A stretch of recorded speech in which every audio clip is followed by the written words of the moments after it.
Good evening. It's Thursday, 22nd of February. Welcome back. We're going to have some more looks at the ribbon timing with Blazor. First, start the show.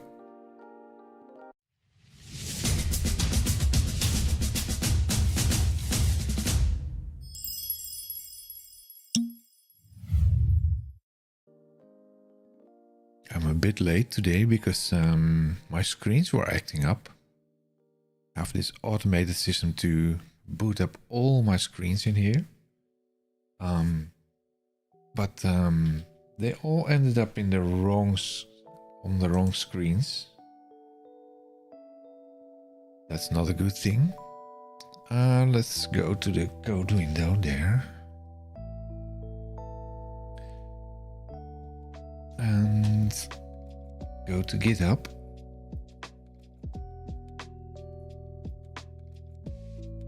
Let's see if there's some news there. Updates to your homepage. TypeScript 5.4 is being released. The released candidate at least.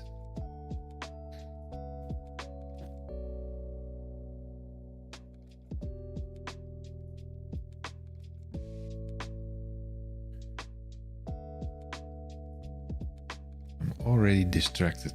Fluent UI or React. So is the Blazor version also updated? Klaus Luffelman, he forked his .NET API docs repo. Fluent UI.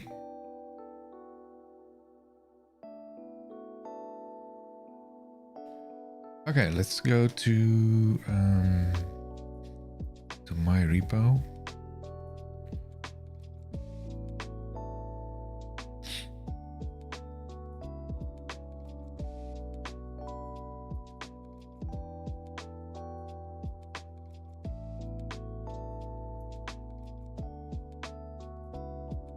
I think it's this this branch thing.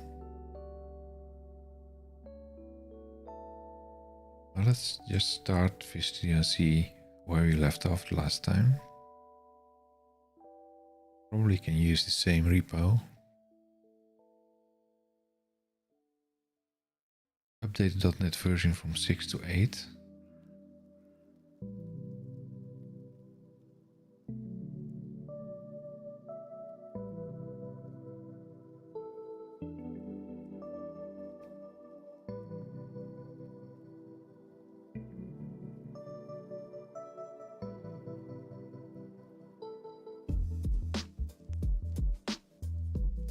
'15 is last week. Yes, I think we have to go continue with this one.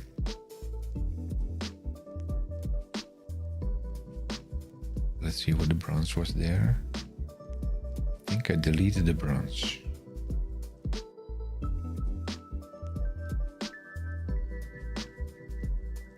Or maybe not. No, it's still the same one. Oh, we have an Office Studio update today. I'm going to skip that for now. That's not nice. Because I checked before the stream to see if there were updates and then there were no updates, and now it's only showing an update again.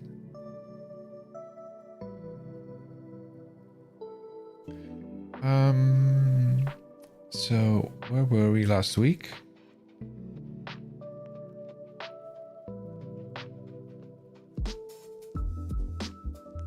So what we did last week is look at the commands and functions in the ribbon and create the right value. Let's run this and see if it's actually working or not.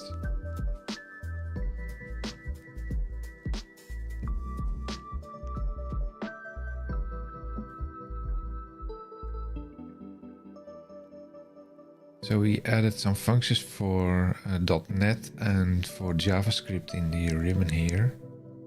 Go to the custom tab table. We have some things here to show the task pane. That's working because that's a direct command.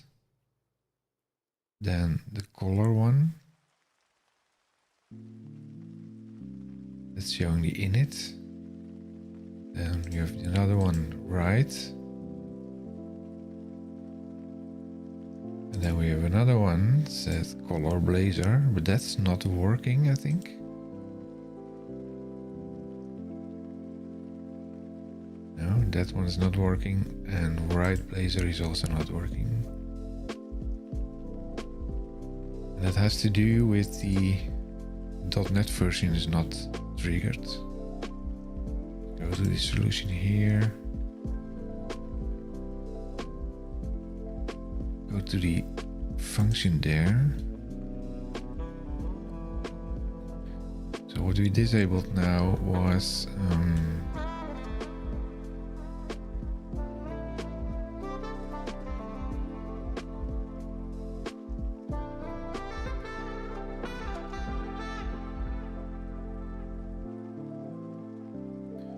breakpoint will not currently be hit. Let's have a look at the manifest file, how that's configured at this time. Oh. This one. Oh, that was the reason why it was opened. Let's make this a little bit smaller. It's still visible, I think, in the stream, yeah. So Excel functions, we have like the files now show, probably set to this one.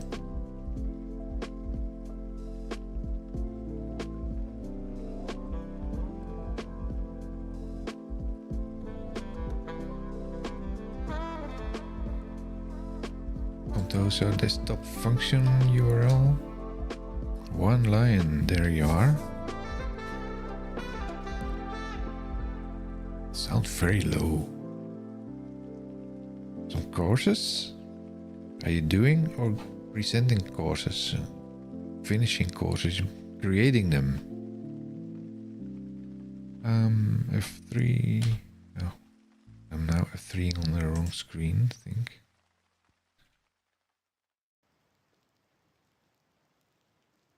There. So it's now pointing to the commands HTML, that's this one.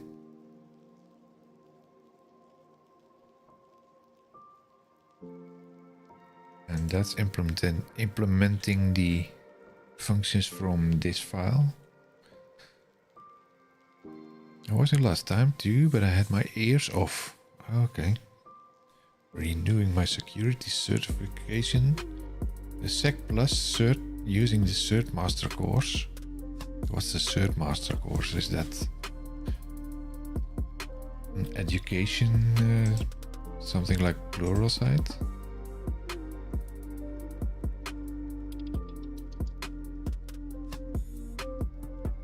Oh.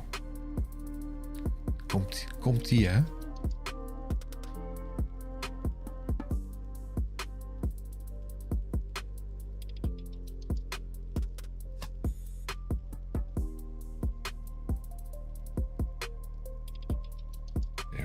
There it is. I usually do the other things like learn.microsoft.com. Blazor Visual Studio sample templates missing bootstrap. That's interesting.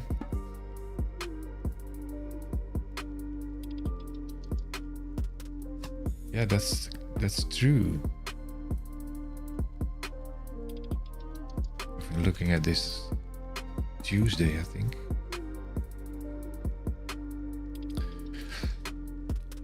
It's all a scam to get money out of you, since you know many agencies require certificates. That's true, yeah. I agree. And you have to update them every year. Microsoft already is also doing that. Sending you out a notification that you have to renew your certificate. Then they are going to test you on the new features that have been brought to Azure in the past year. Let's see if I wanted to go to the Blazor theory in the background. Google Because somewhere I made some notes.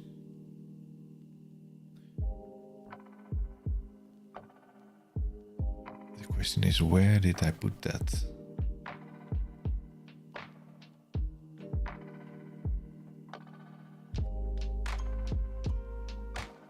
About Blazor lifetime life cycle in the Maui context.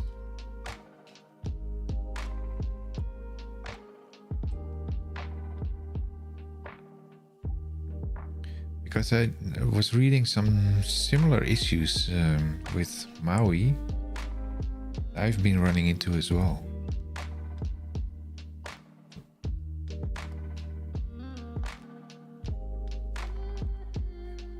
What's this thing called?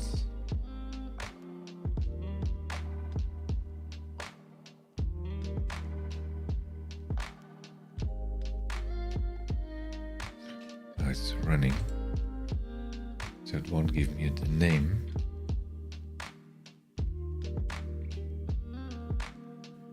Copy.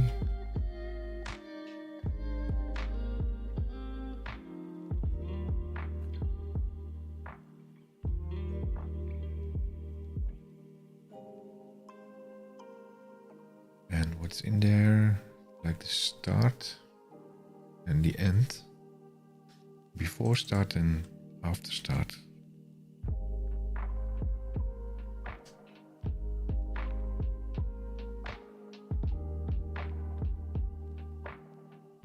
How to turn off auto start in Blazor.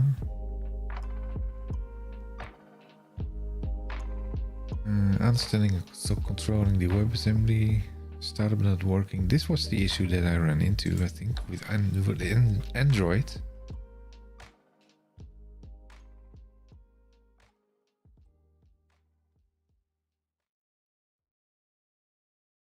Because on loading it should set time there, but it did not the first time.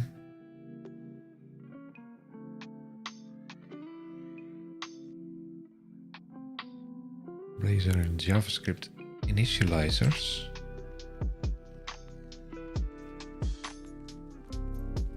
Is there a splitter in here somewhere? No.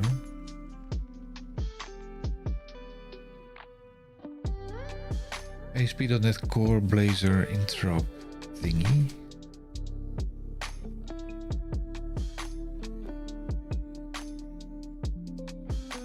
There's no before start there. Interaction with the DOM, serialization. That's in the. So this is also what we do, like invoking the JavaScript Interop thing.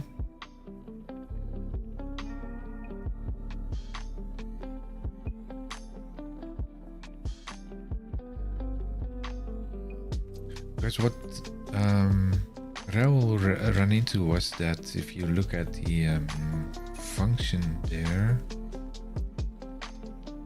is that the .NET is not initialized yet.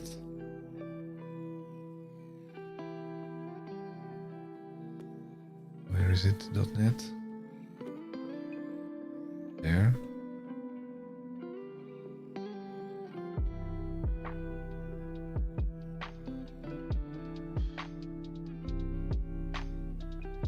So if we change the loader here,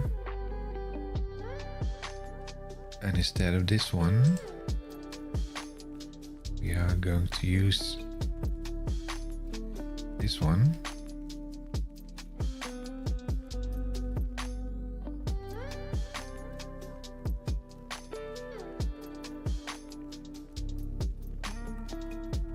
Got it.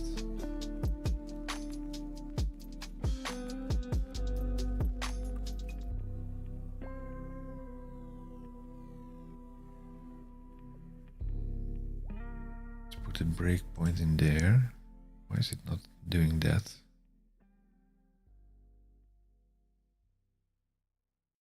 And also on the C# thing.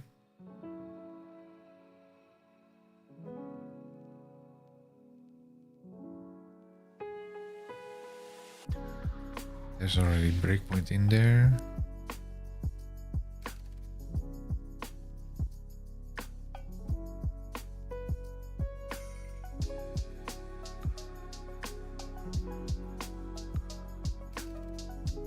Yeah, there it is.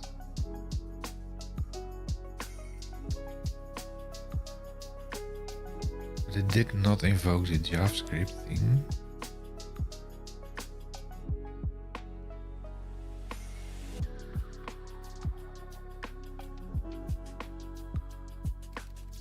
That's the second time, so probably the first time it will run as well. No? Yeah, it is. No, it's not. Why is my JavaScript not loading now?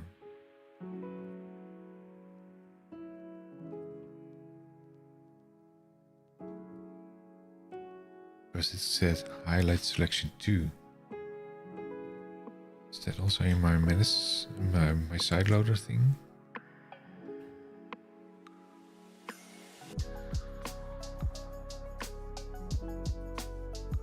Highlight.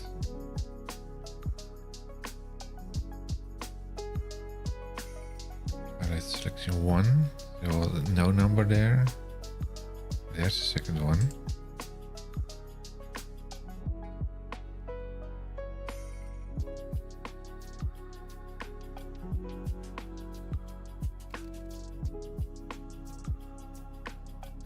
Did we get something in the output?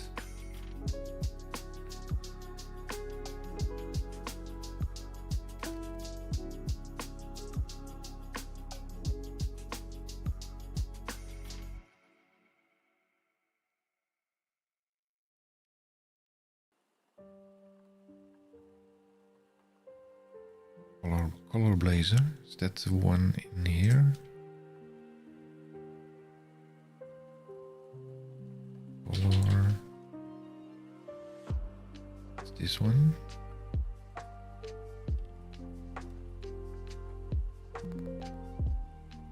Number 3.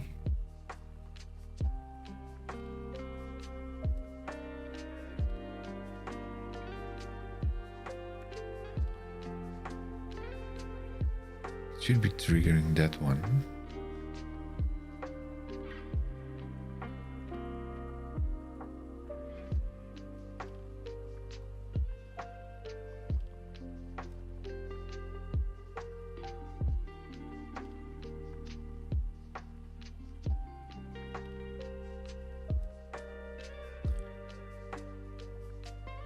Was there a bang?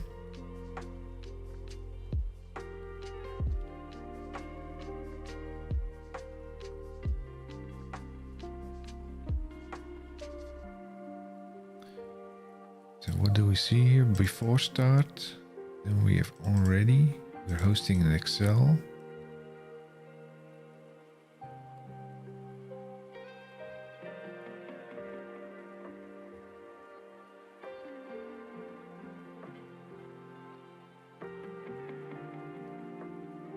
So you can see that's a different instance in here. This one is 19. That's 0.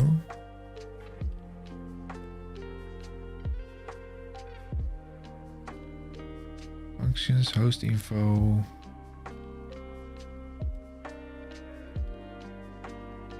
But it's mentioned that it's exiting. So we use before start, hosting already, then because it was inaccessible, more than 5,000 rules. It's for Bootstrap. The application was built in linking tree, published applications, blah blah. Debugging hotkey, entering function after started. Then on after sync Blazor function file in console. That's this one. Then it says loading Blazor function JavaScript. That's this one.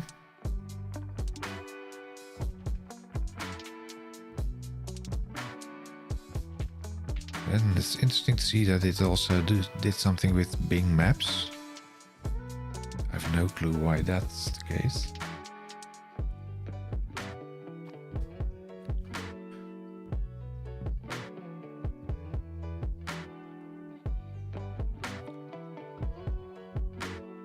But this one is failing, I think, on the .NET thing there. So if I disable that.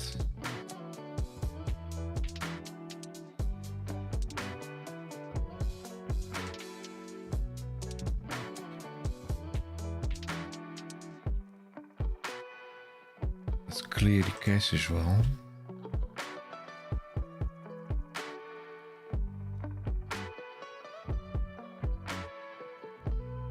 I think you've seen me doing this 1,000 times already. Microsoft Office 2016 WEF, delete that. And not updating my screen again.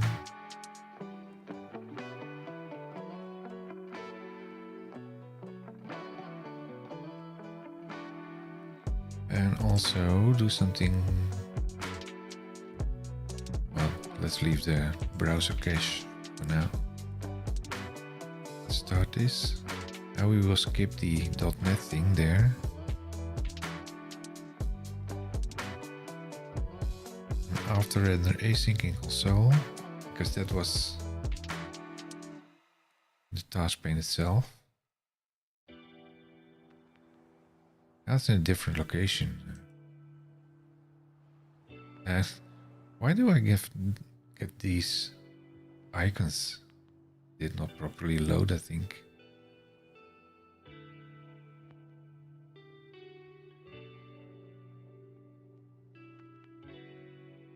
Doing also sort of things in the background. That's still working, although the icons are not mine.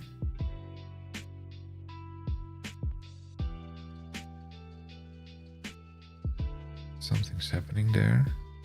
My breakpoint did go away. Oh, okay. Loading Blazor function file.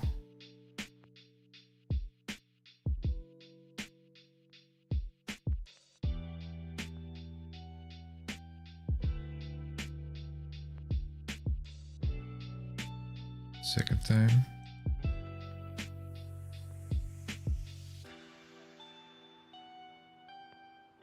F5. Still not triggering the function for some reason.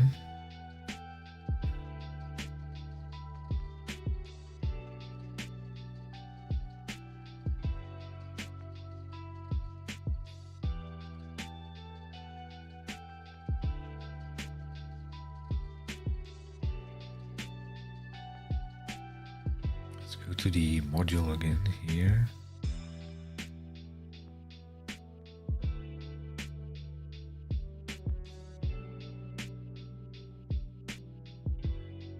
Clear all.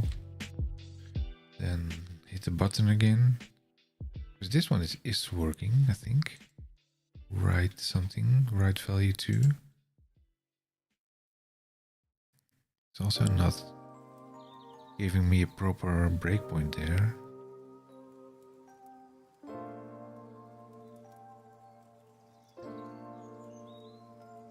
F5.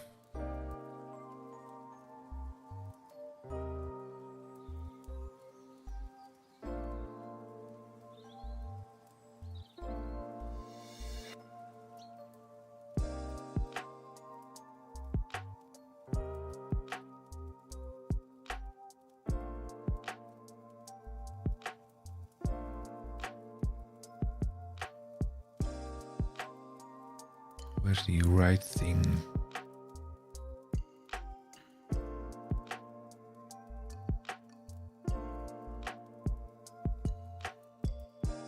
Oh, it put something in there.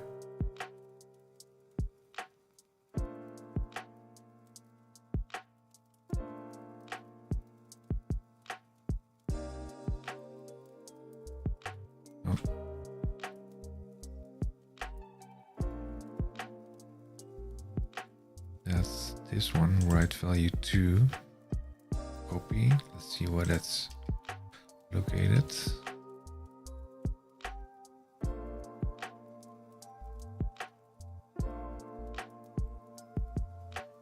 That's in here.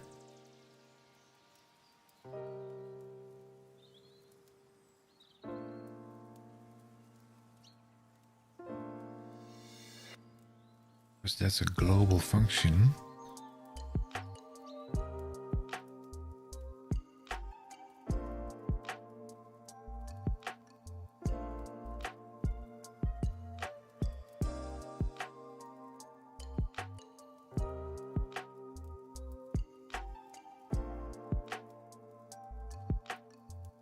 That's interesting.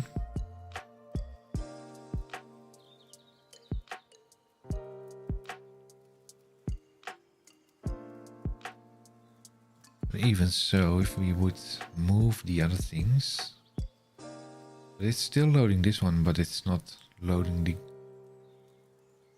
function there. The function page is completely empty.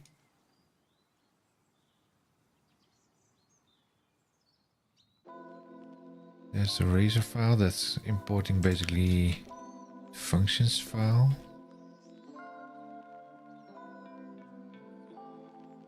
But the functions specified in here are apparently not considered global.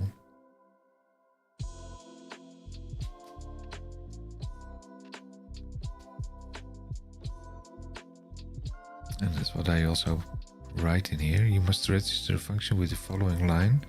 Apparently this is not exposed to the ribbon. Page is loaded, but the function is not called out. Good that I put my memory in here, because I completely forgot about it already. But the function is not called.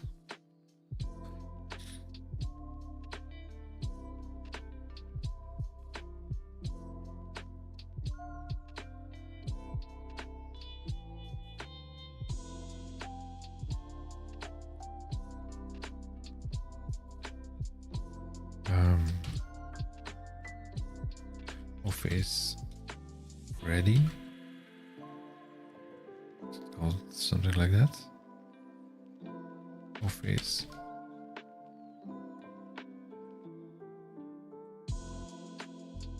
They're on ready.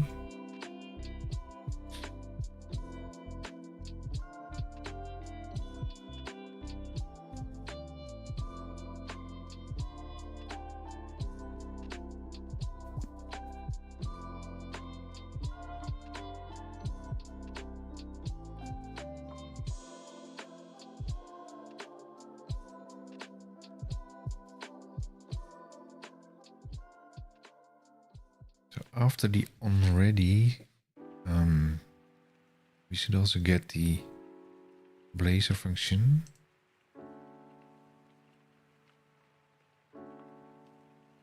Is this one working? That's not working because it's not loaded. Like what we see in the commands file.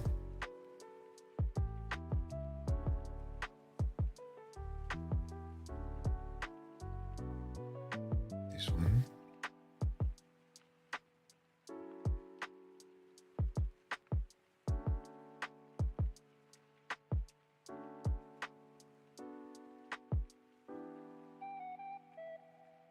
Loading commands.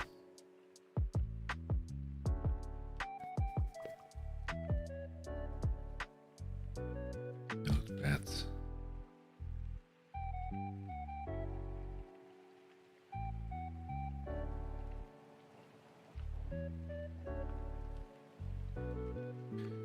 So if I change back the... Well, let's first have a look how it's done now. Delete.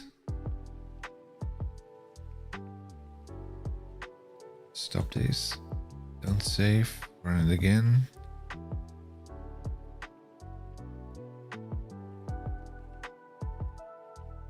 Clear that.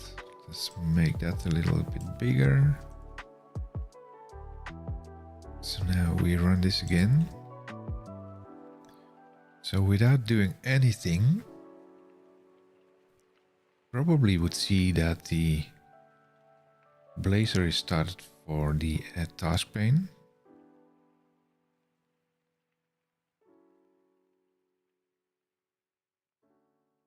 In the before start there. That's our entry point. Copy.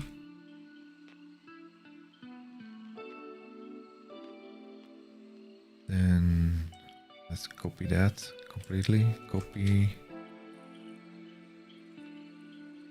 Then we have hosting in Excel. Copy. That's the second line. This one.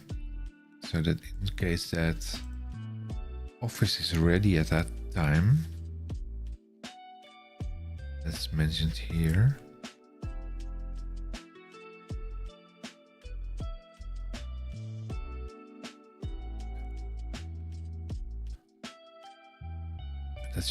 It should go up because it's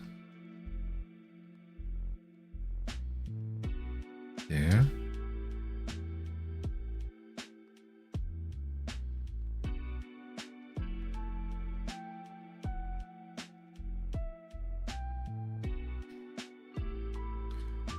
Office finished loading. Then we get the indication that we are running either in Excel or in the browser. We are running in the browser, no, not in the browser, in Excel. Then next, .NET. It's complaining, skip loading module, blah blah blah, just my code is enabled.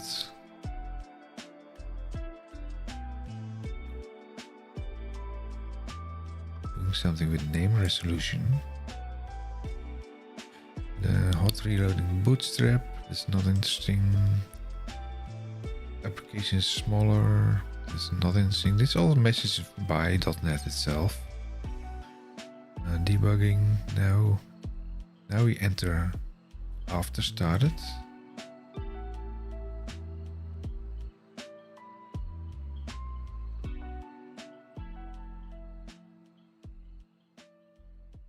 On after rendering.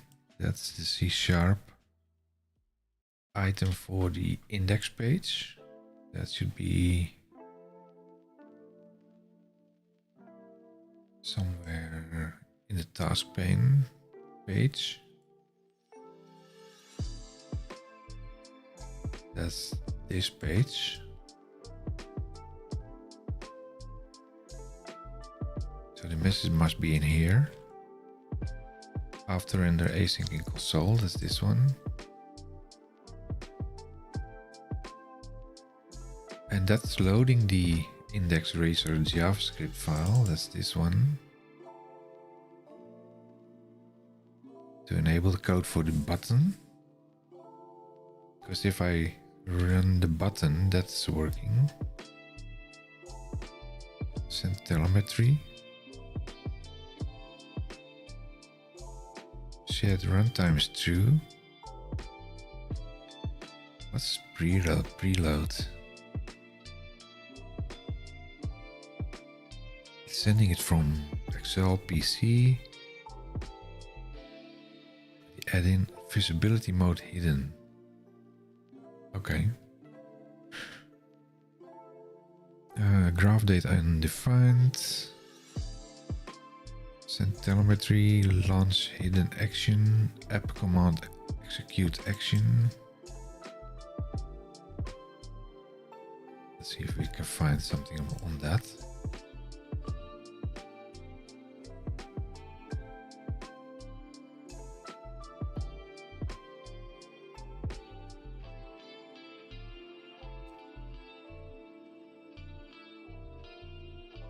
imports that in. That's nowhere, so this is a hidden feature. Maybe on GitHub.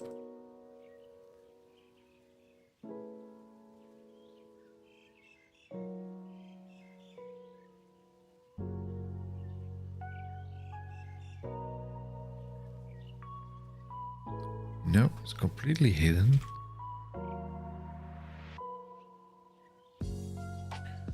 Graph data test, active platform, data, chart data.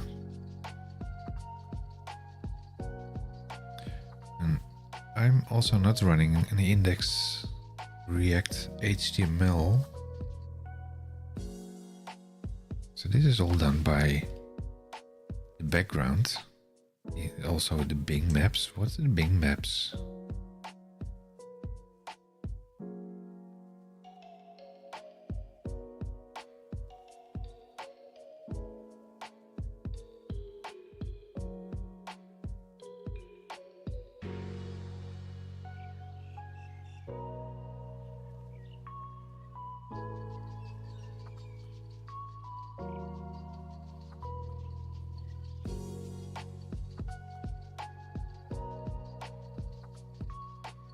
Not sure why that's loaded. Let's clear this. Clear all, and then hit the function.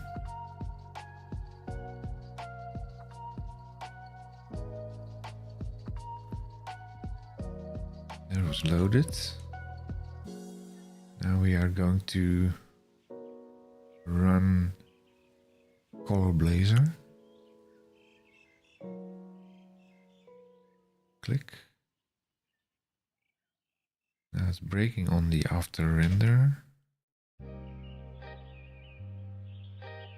So if we go back in the thing here again, it will, maybe we can just copy all of this. Copy and put that in the notepad.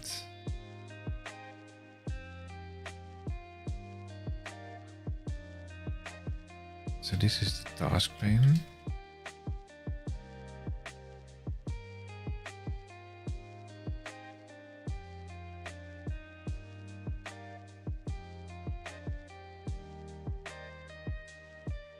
And this is the ribbon. Blazor through Blazor file.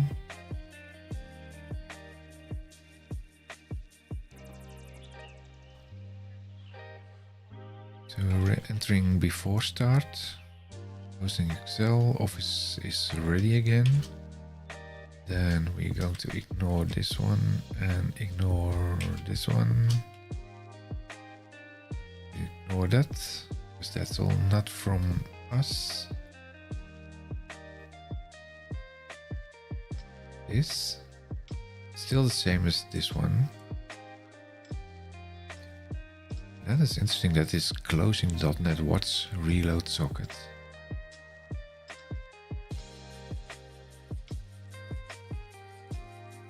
Then hit on after render Blazor function. That's the one in here. This one. That's loading the Blazor function file. Yeah, that's also showing that.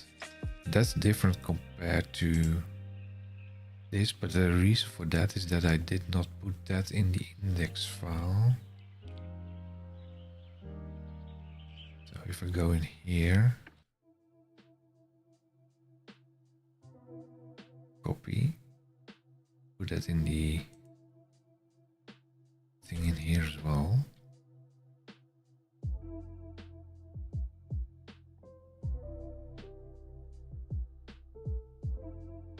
It's saying export hello button.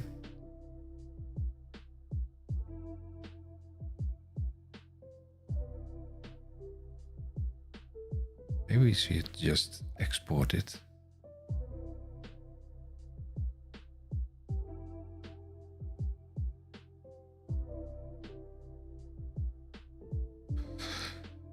XYZHWJ. something. What are you working on? Too dumb to decrypt the title. Yeah, the title. What we're trying to do is we have an Excel instance here, and we created our own add-in, and there's some buttons on there that can trigger functions, but usually this is triggering JavaScript functions. But as I transform this in a Blazor add-in, I also want to trigger Blazor. Actually, I want to trigger .NET from the ribbon as well. But the timing is a bit off, apparently. So it's not doing that. And that's what I'm trying to debug today. Because if I go to here, we have a common function there.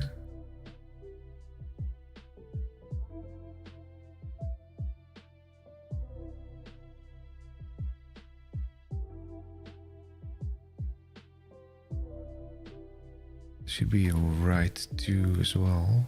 Where's the right value? Value 2.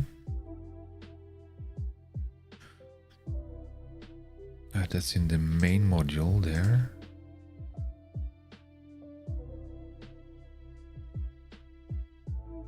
This one is exposed, but in this case the .NET is not available. So if I do write function 2, that's the second one. That's actually working. And then Blazor kicks in, so that's the wrong order. I want to have that different inverse. So I want Blazor first and then the JavaScript function.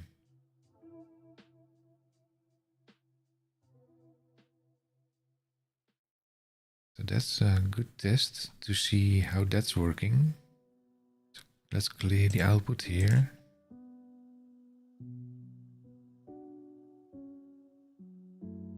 Let's stop this and run it again.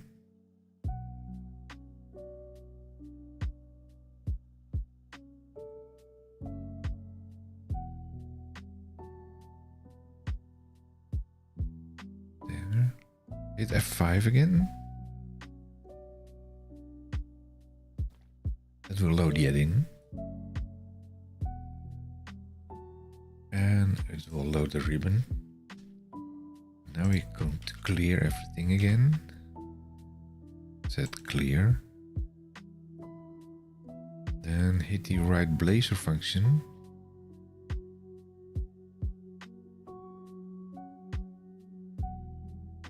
And now it's hitting that one. See, that's too late.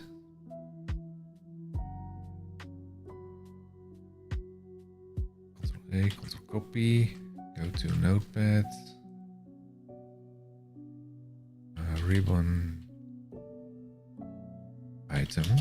That's the not the Blazor file, but this is the Blazor module file. Is it?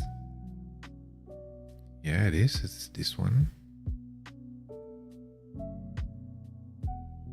Blazor module file.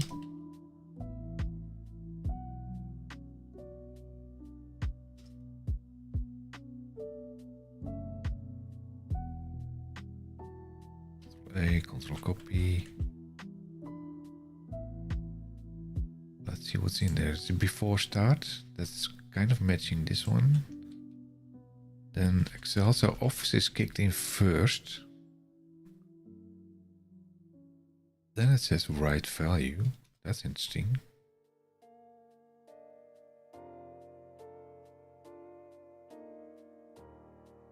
That's internal.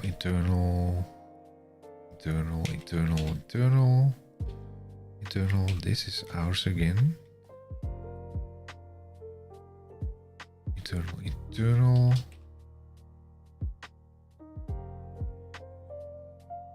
Then it's loading the Blazor function file.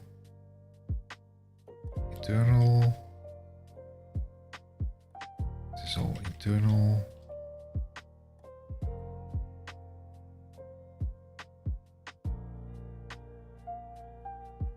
in this case, it's doing the, where is it? This one first. Then it finished loading there. And then it kicks in the page on after render async. And then the JavaScript file is only loaded because this one is loaded by the Blazor function file.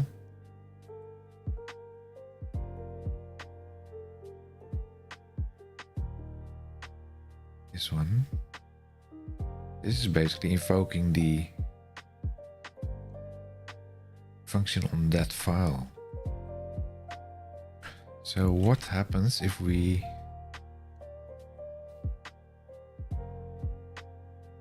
this one is also, that's this one.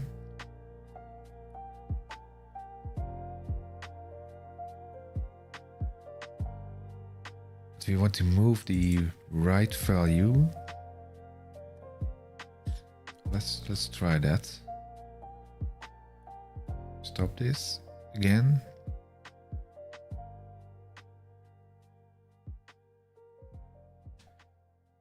And go to the JavaScript file.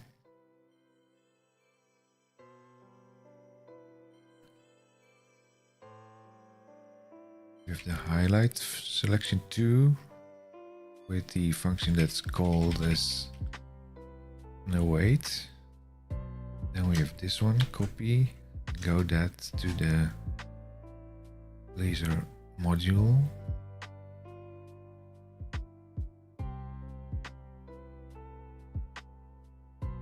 Copy that all in here.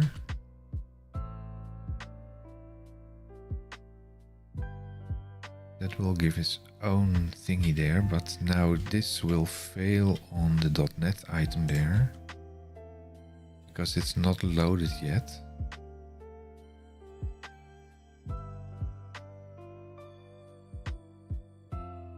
Let's bring the other one down, this one.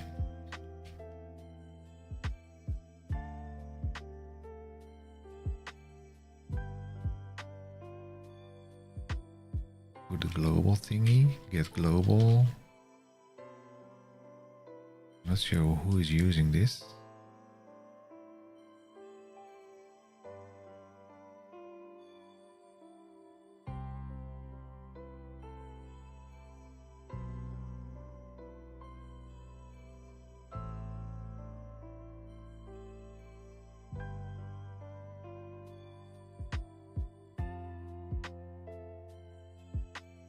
Info.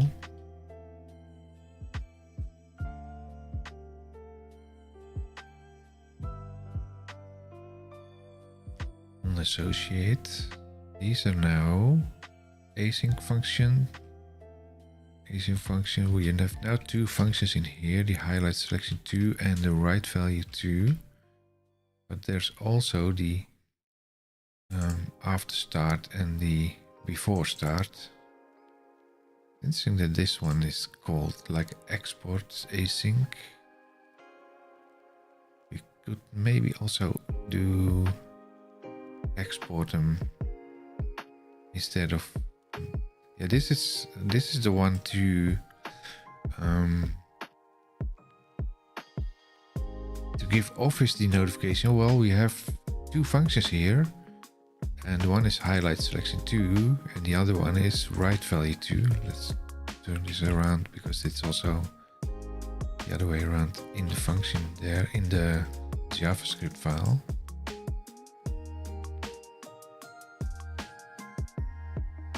And this starts with the entry, starting entry.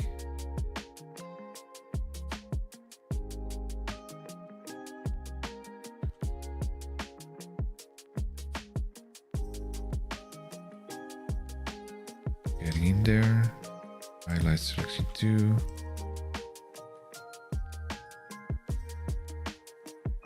That's basically the same as this one.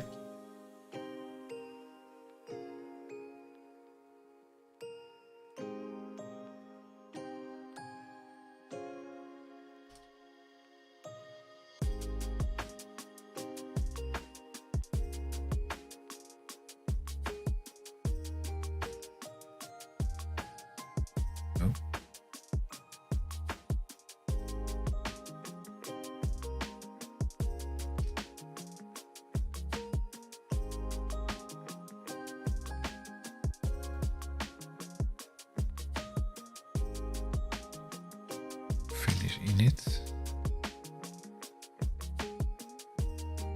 It's not a real init because I'm doing some other things as well.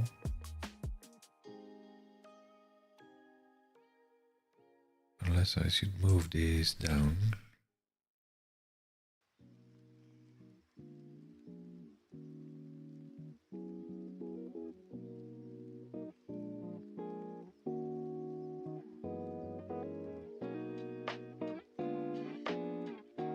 Save. Let's clear the cache again.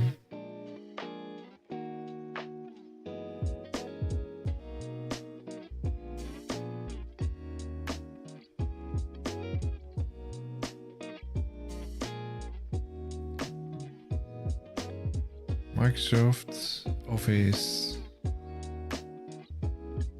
16 WEF. Let's kill that. Now refresh that to make that visible. Let's run this again.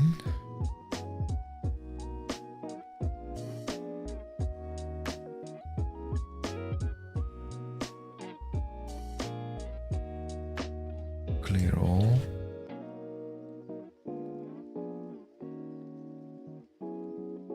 Now go back here, go to the ribbon, that's renew because we get the intro text again. Now let's do color Blazor.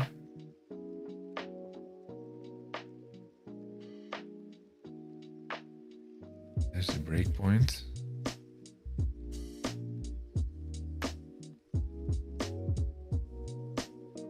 And the first time it's not working. Play, Ctrl copy. Let's create a new one. Office ready, hot reloads internal.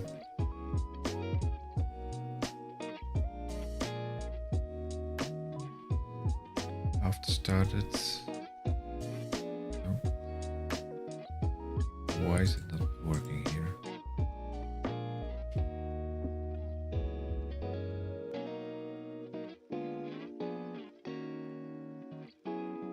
Go to Blazor function. Did not even start the function, is it?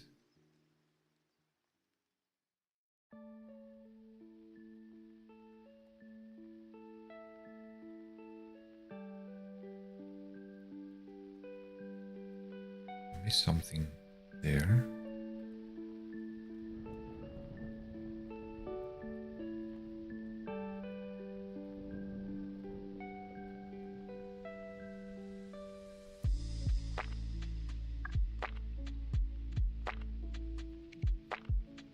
Never started this one. Let's try it again.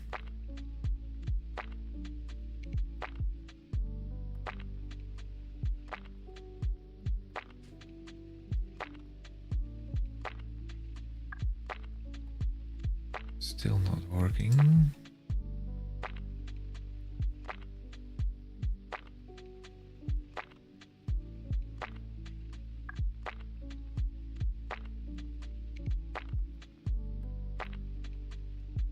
The other one, is that working? That's working. I think we missed a code here.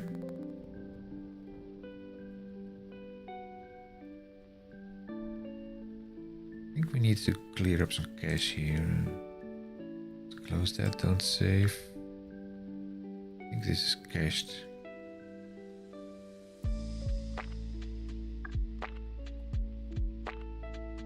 Go in here again, refresh, delete that.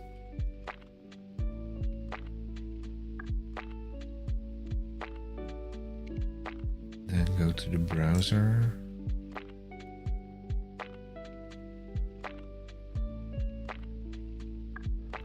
Let's copy this one, put it in Notepad. Close that. Maps is not relevant.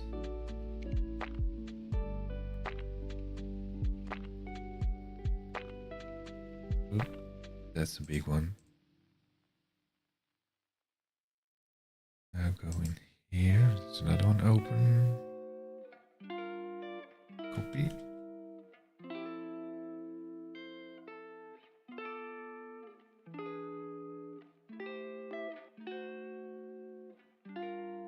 No more browsers left.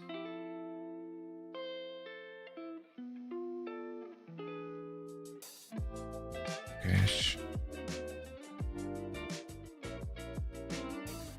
All time, everything clear now.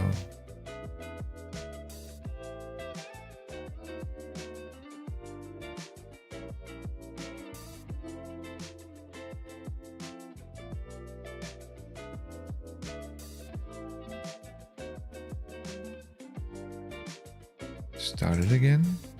Just first clear all of this. F5.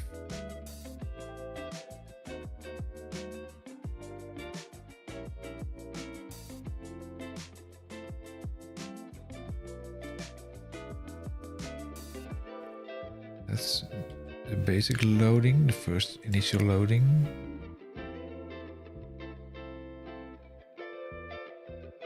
.NET, a lot of .NET.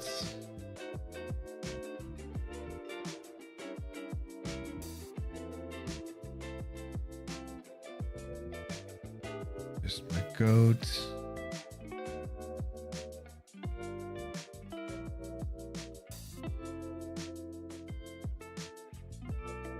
There it is, before start, so everything else can be done.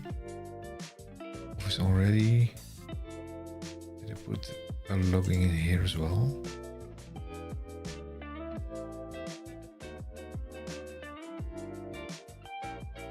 No, not this one. This one.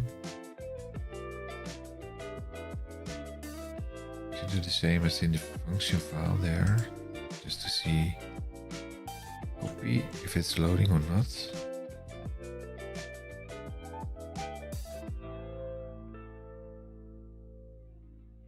That's called Blazor. Add in .lib.module.js.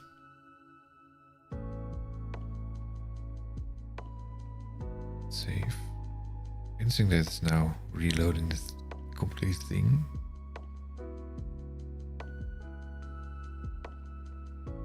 Blazor add-in.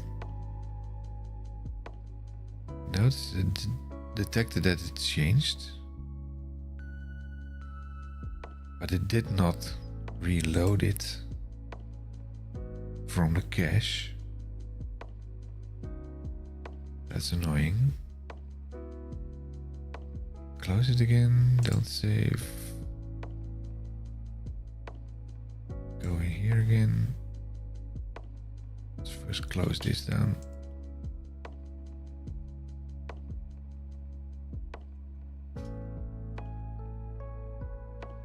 Refresh is gone, yes. Now open the browser again. Should be a quick way to clear cache.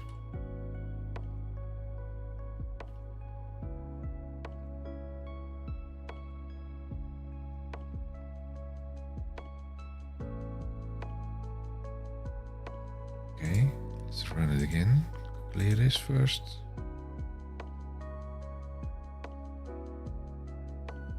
Five. Hello, senior developer. That makes me feel old, Mr. Scott from Denmark. Norway, Denmark. What was it?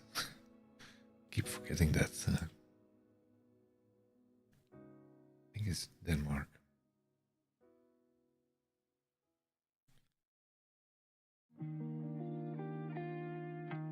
Yeah, that's Denmark. Copenhagen. Are you from Copenhagen? Ctrl-A, Ctrl-Copy.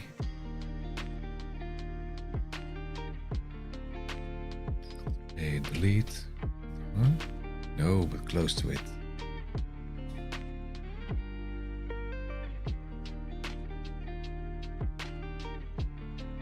think it's getting colder again this weekend.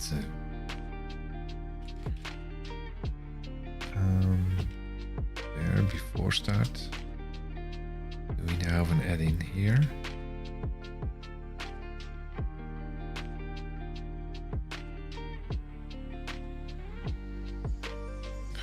It's not showing this one.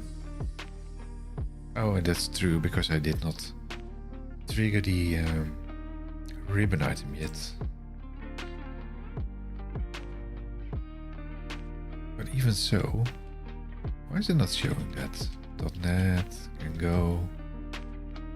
Publish, loading, hotkey, after started.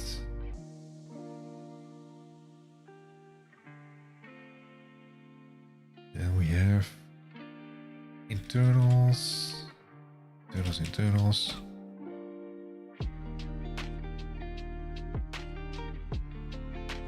Entering before start.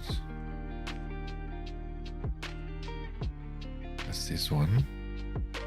So why is it not showing this one? That means I'm not using the cache for some. Where is my application? There. Inspect.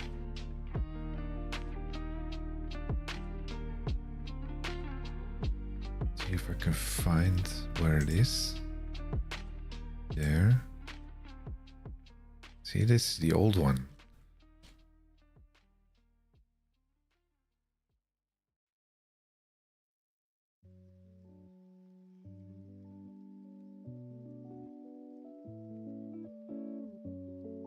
Now it's showing this.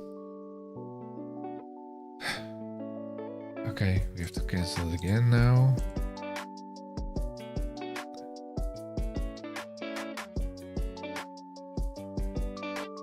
Clear all. F5.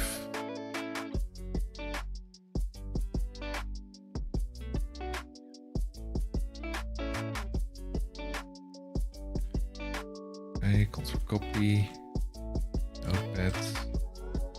Ctrl A, paste. And go all the way to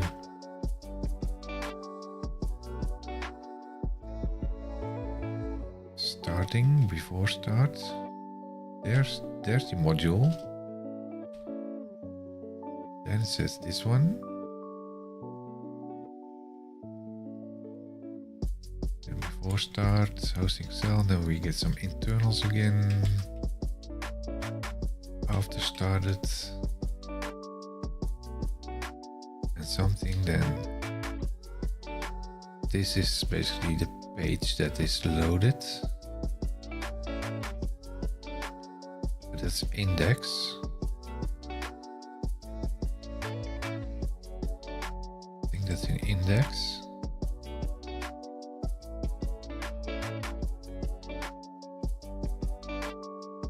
In here.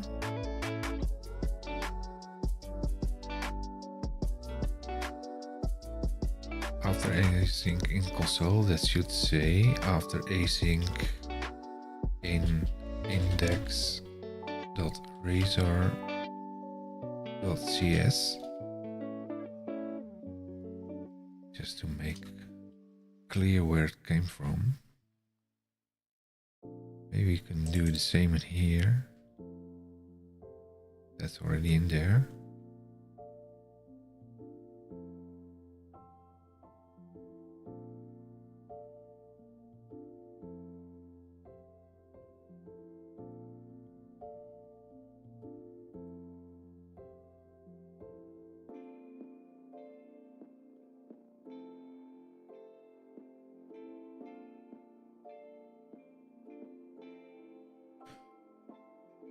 Now, let's have a look if it's also loading the function.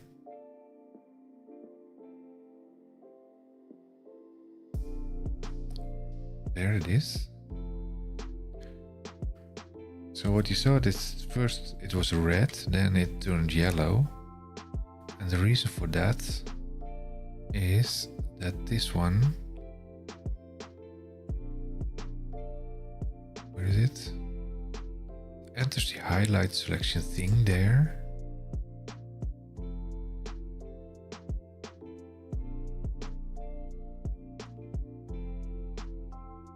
Then it goes into call local thingy.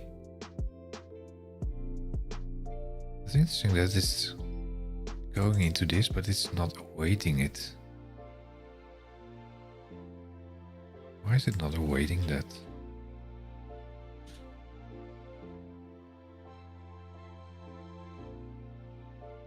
I would expect to do that first, then return. Because this one creates a yellow one.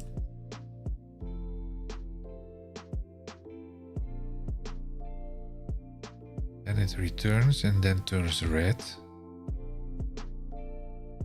If it's getting in here.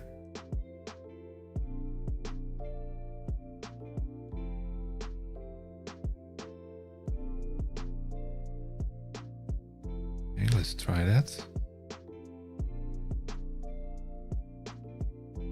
Probably need to clear the cache again for that.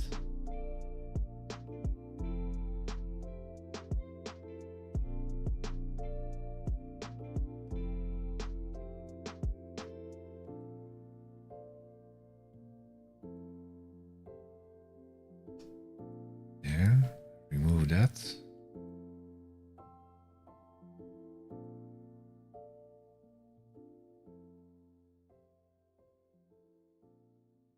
No, not the this one.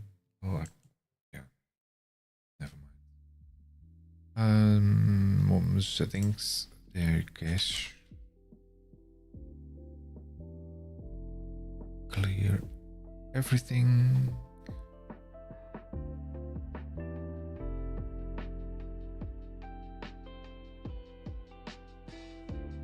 Good. Now let's check. Where's the application there? Clear all. Run it.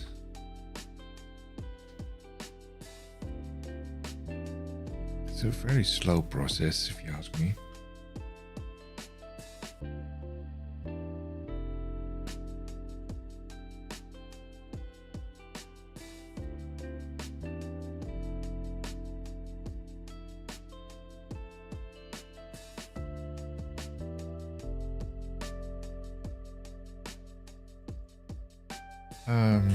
Inspect. Let's have a check if the source is actually matching. Sources. Then go to this one. We change anything here? Let's Ctrl F5 this. 5.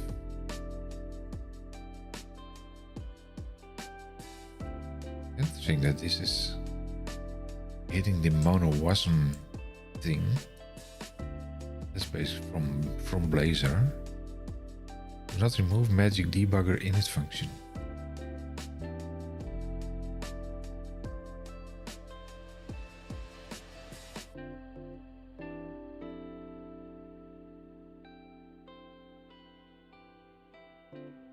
Custom thing there, clear this.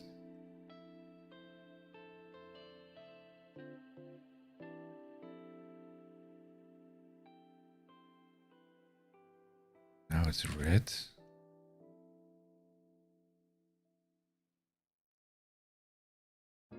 That's what we expected, weren't we? So it's first going into this one. Then finishing this one. Can we put a break in there?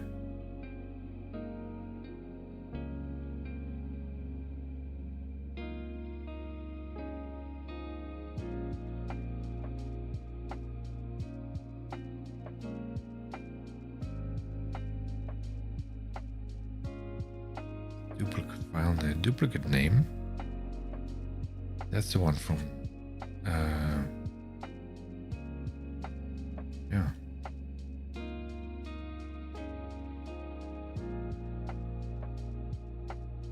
So it's considered to be a new thing there now. stop that and make that highlight 3.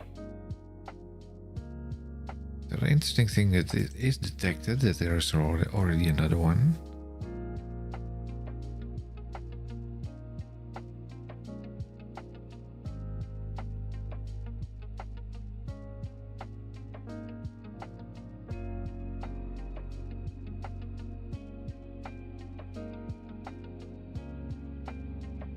I'll actually reload the Blazor thing again.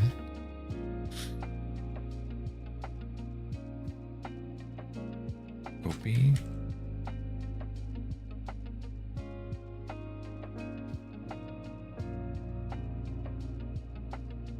Closed functions. And functions again.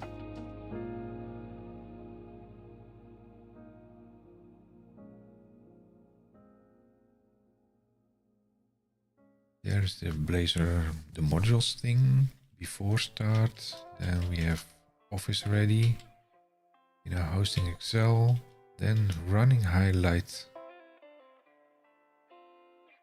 selection 2. It's immediately starting it already also. But the point is it should not do this yet, it should first finish Blazor loading. But let's have a look at the code here. Because it says highlight selection there, then call before, that's this one. Ruining, it's ruining. There's a typo in there, it should be running. And then finish in it. Oh.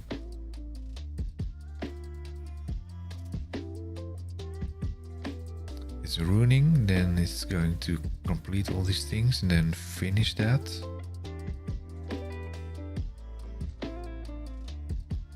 Finish in it. And then it says finish call something there, this one. Then it says returning after.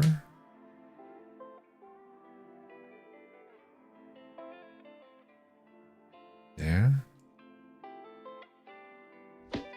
And we have some internals again.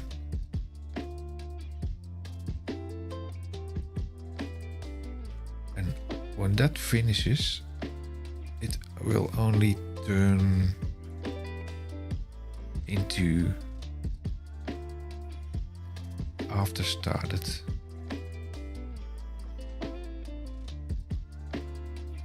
But it should wait for after started.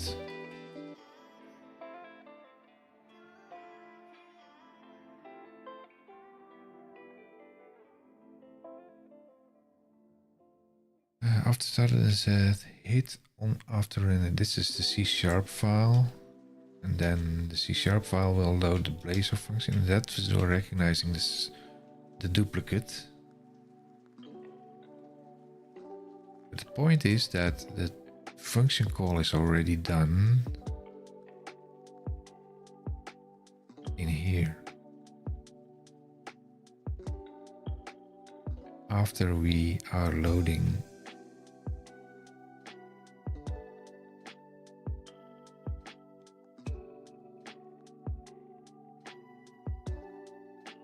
where is it?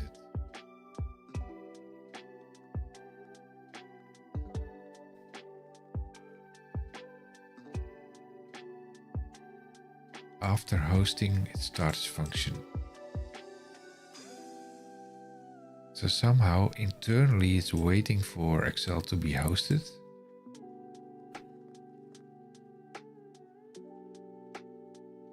And then runs function.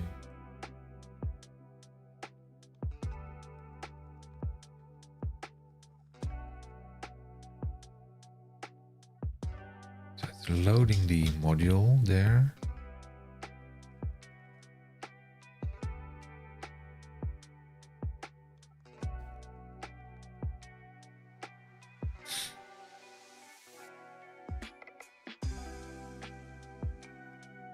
Then running the function. after that, it's doing the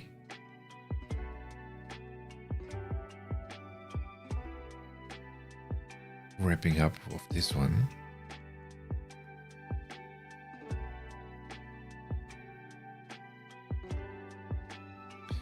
I believe, let's have a look at the GitHub there.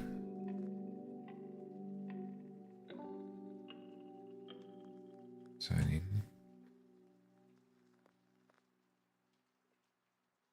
Oh.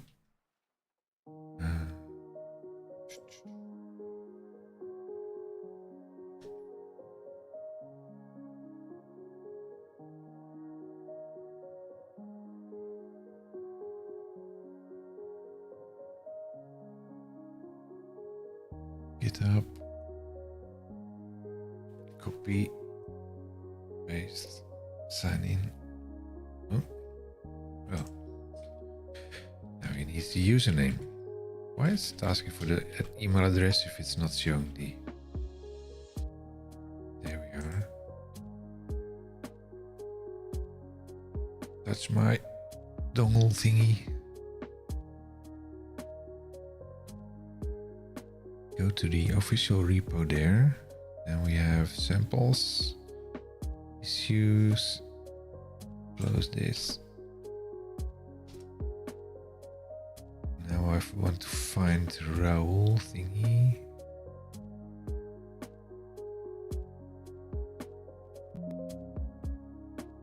Not showing. Next.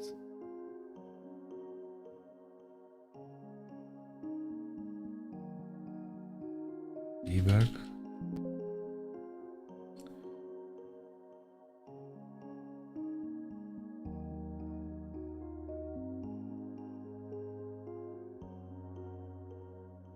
Single sign-on. This is my repo to update it. Word add in .NET Core 8 with Blazor.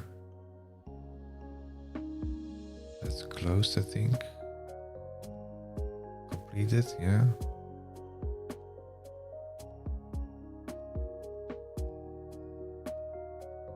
Add Blazor C# steps, debug steps, I mean. Chestnut, Raoul, this one. But that's the threads. .NET invoke method async. Disabled. Debugging, I think this one.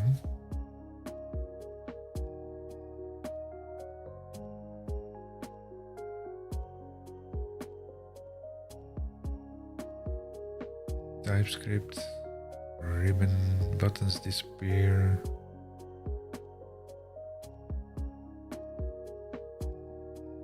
Custom tab ribbon.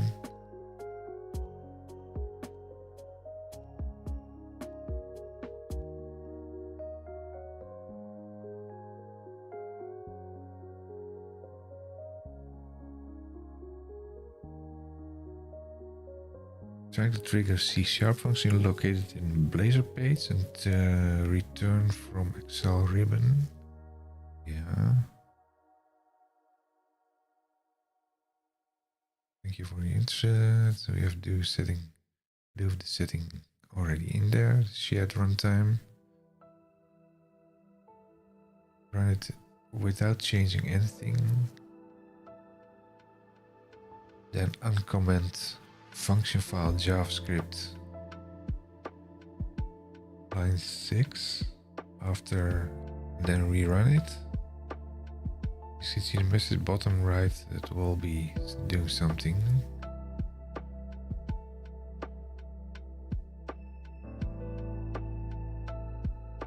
This progress, please find the temp with the ribbon.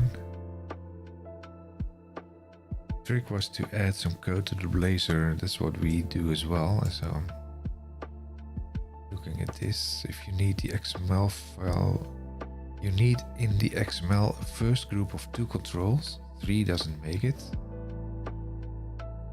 We need to test that as well. 1 for the task frame.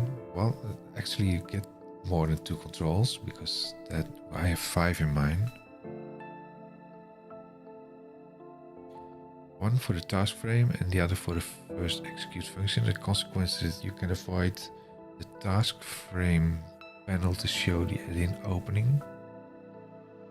You can't avoid the task pane to open. There's an option for that, I think. It is, however, possible to add another group in the XML with execute functions. Please note that if you change anything in the XML, you need to reboot the machine. Not completely is what I found, because you can clear the cache as well.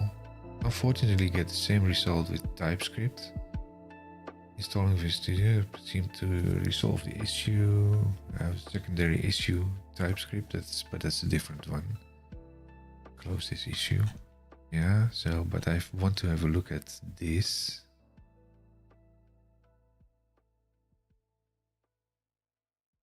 Clone that. Copy. Go into terminal.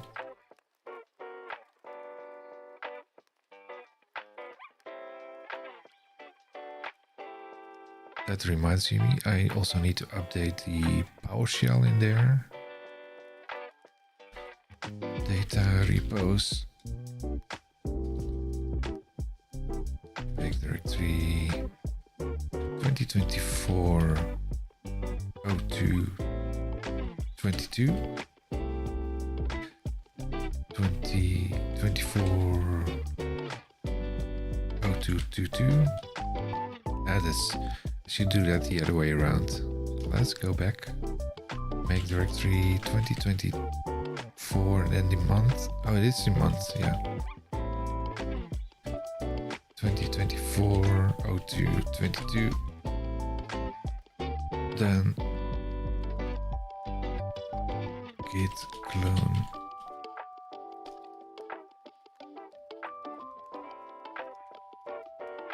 Look at the solution. CD Excel, CD Excel.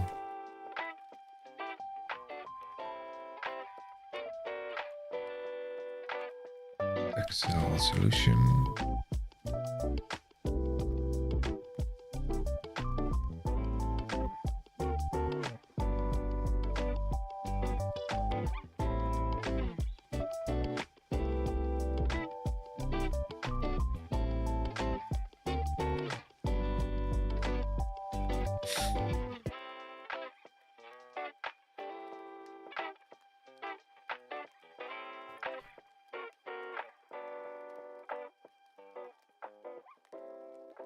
Let's have a look. What's in here? There's the side loader manifest. Oh, that's not the one. This is the one. No, this is the one. No, this is the one.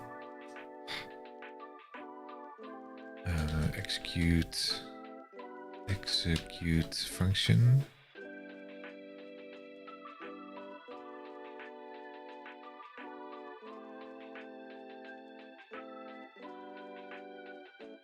That's the first one. So where? I'm not sure what that means.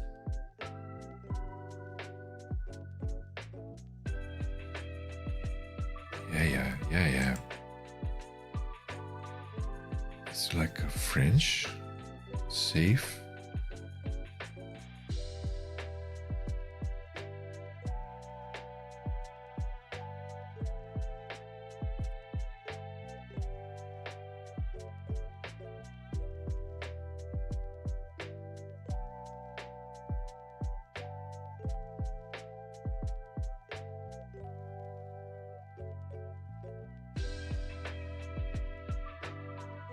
Just so I understand it as well.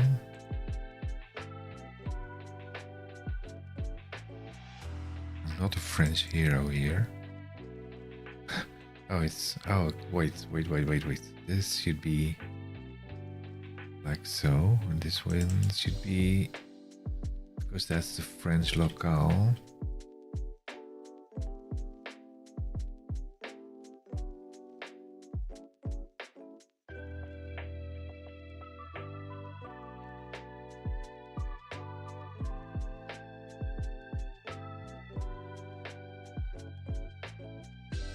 Save.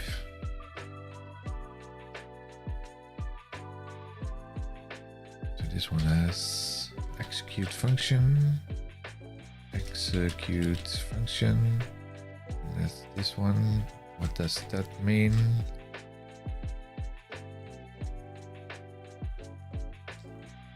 Why did it not copy that?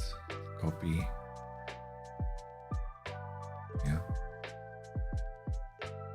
Throw changed. Chained. Throw chained.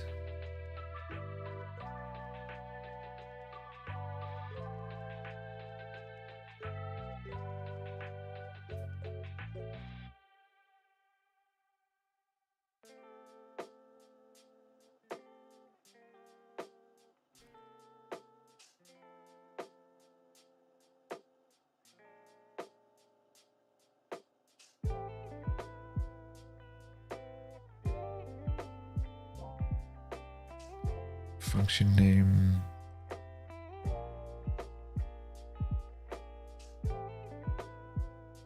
Where's this? And the readme.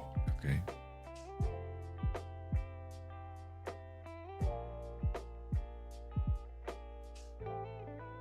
So it actually has a readme file in here. That's good. Let's read what is in here.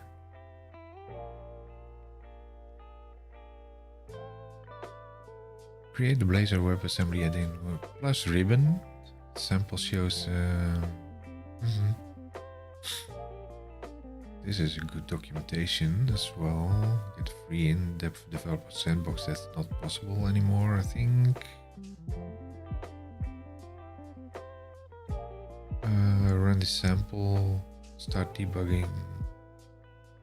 Caution, if you change anything, you need to restart your machine. That's not completely true, I think.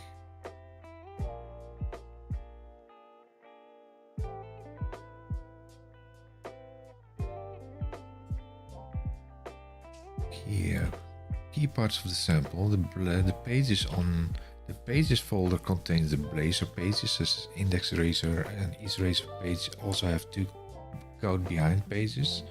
C# and JavaScript file. The C# file establishes an interop connection with the JavaScript file. And what it's doing in here is exporting the after started. Yeah, oh, so yeah, so they're sneaking in the JavaScript file for that.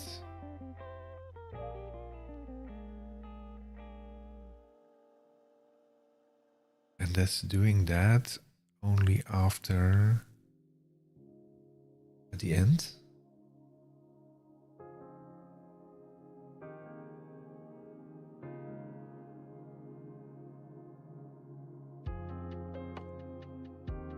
Now entering after started.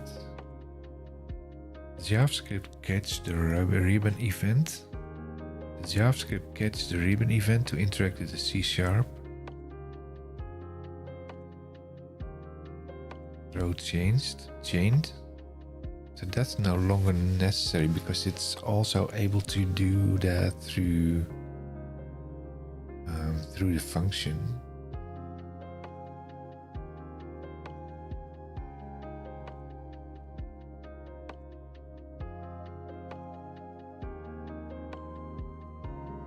March 2023 is almost a year old already. So the thing what he's doing here is inserting the script file into the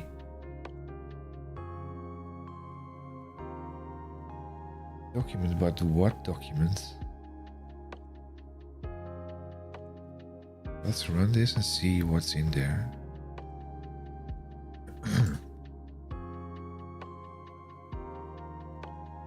Five.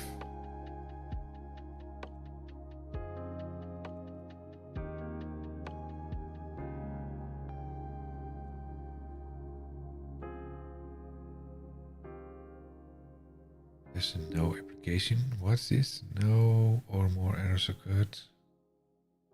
Failed to attach the debugger. Okay.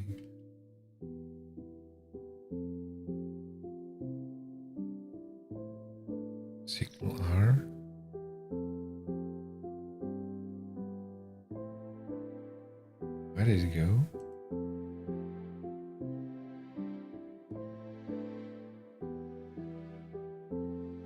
Ah, that's a different one. Let's close this first. Because that's mine. Don't save. Trying to trigger Excel probably, but that's already in use. Now the question is this one the injecting one or is it mine? That's mine.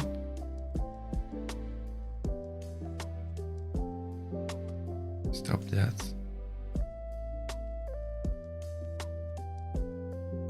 Let's try loading it again.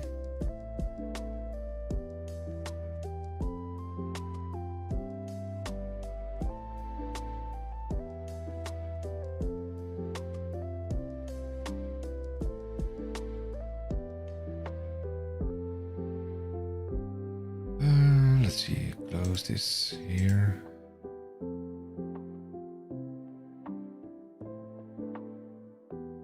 This is the one from Raoul, I think. So let's run it again. Yeah, the Lance. There's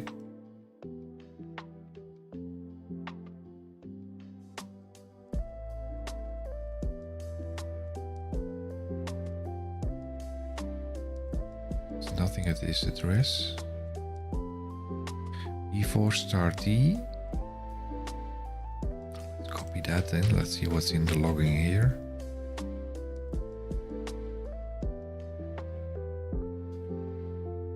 Whole lot of stuff there.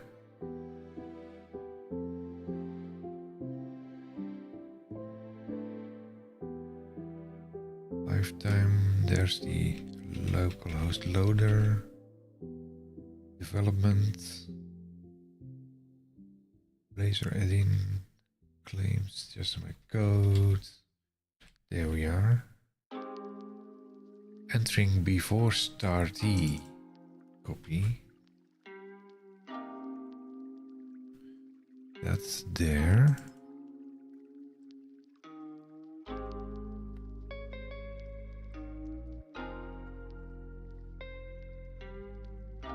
That's the one in the root folder. That's right. That's before start, it's the normal one.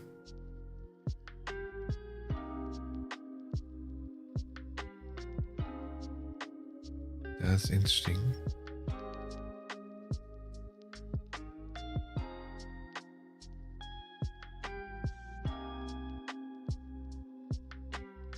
Let's see, debugging. Loaded. Mono wasn't runtime ready. This one is a little bit different. There's something. Is this server side mode? Then it says entering after started. So that's basically what we see in here. Entering before start E. Then moving to on ready. Office context close container. Then the after started. Now go into the button. There. We have open. Pre-initiate.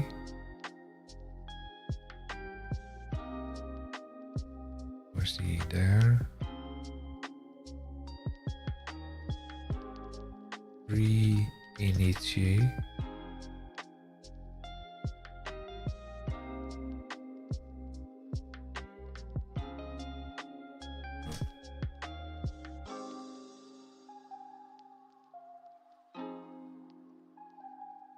There.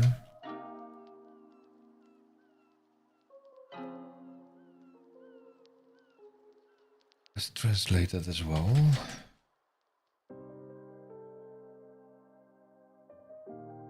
Reinitiate.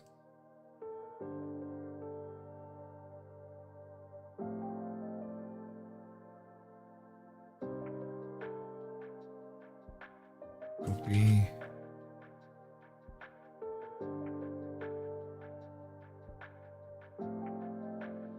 Default value. If it's France, then we leave it like that. Group reinitiate.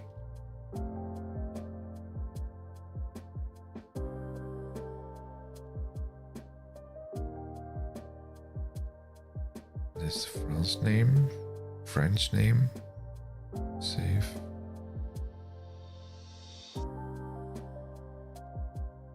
Now let's go in here, inspect. Go to sources, then we have this thing there.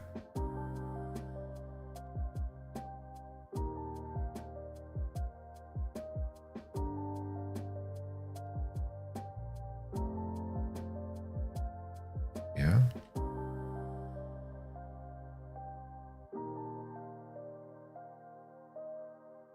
Okay, let's hit some buttons there. Reinitiate.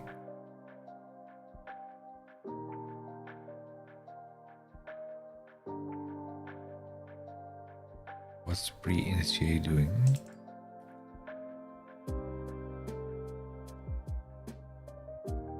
There. Show task pane.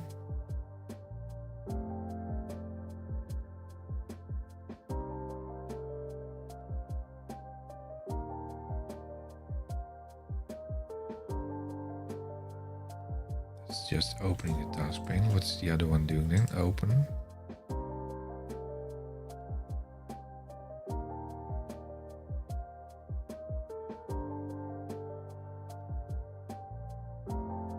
I thought I renamed that one as well. I did not, apparently.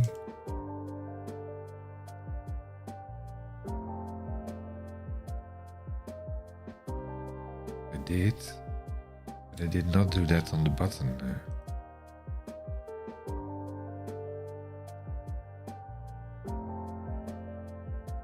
That's the French title. French title. Good. Save. Let's start it again. Don't save. Let's clear some caches again.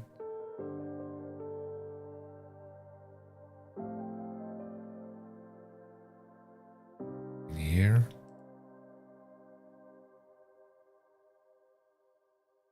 Refresh that and then go to the browser. Close all of that.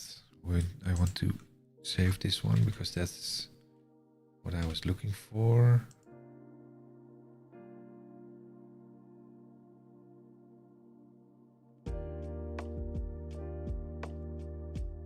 Save as.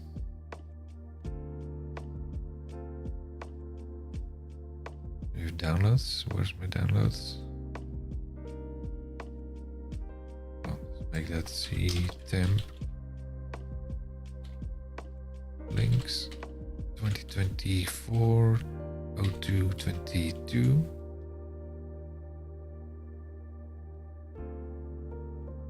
Close some more browsers there. This is the other thing.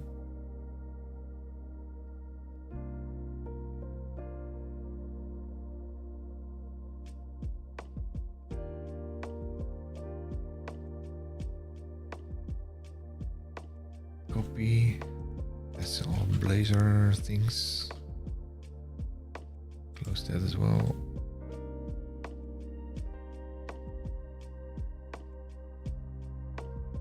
Cache.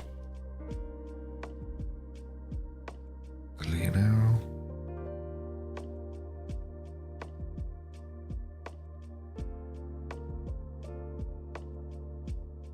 Now I need the right one, this one. 5.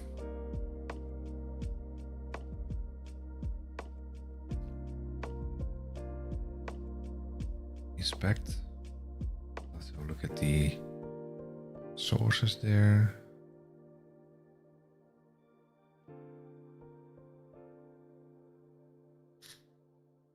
And now it did load the HTML.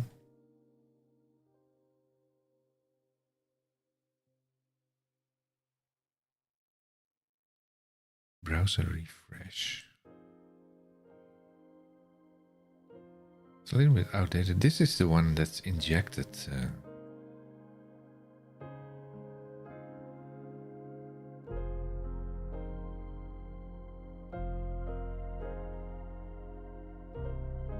It is injected, but why would you dynamically want to inject that there?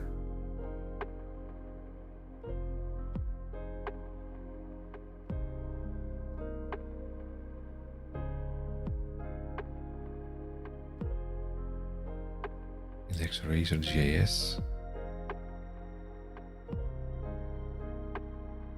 So what it's doing here is kind of preloading it.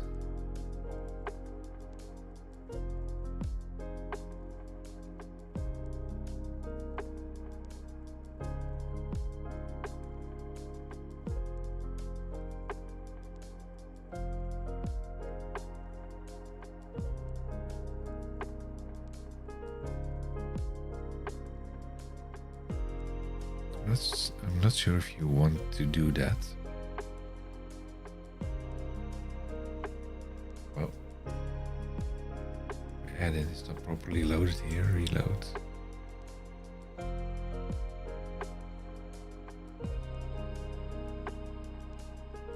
Open. Something's happening on open, but you know what?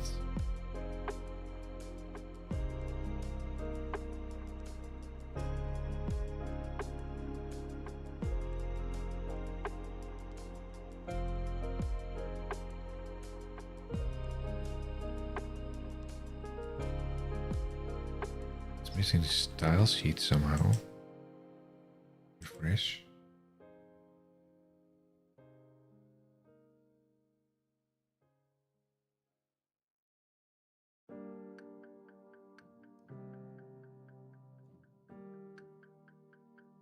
I think it's missing some style sheets here.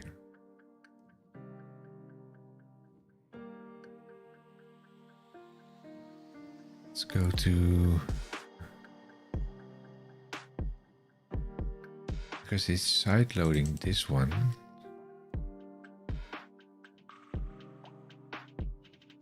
There's the throw chained. There's the call static component. Avant. This is also doing the .NET thingy there.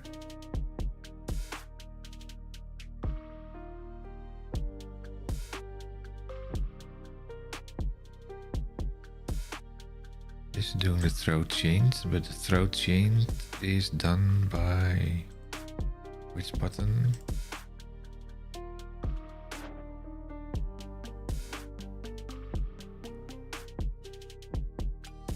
Throw chained, that one.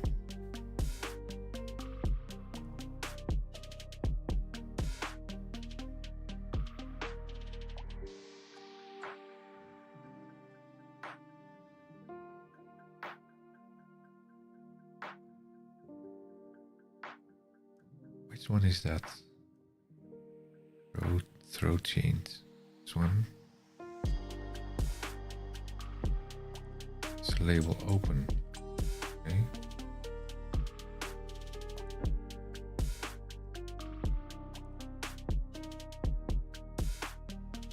Let's go in there.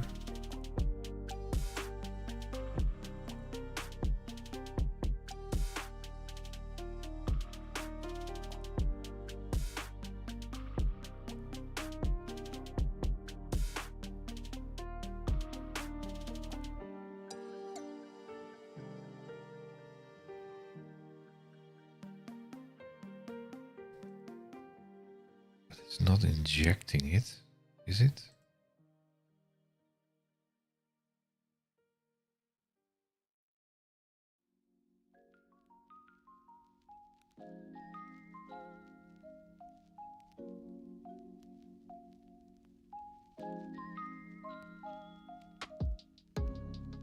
Initialize a call static local component init. What's this? This is loading the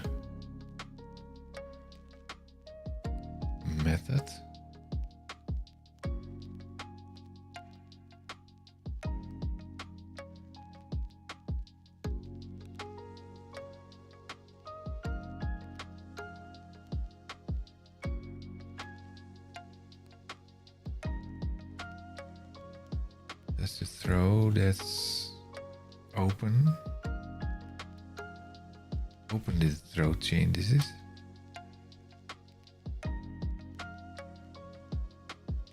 Yeah. Open. Does the throw open? So this should be copy.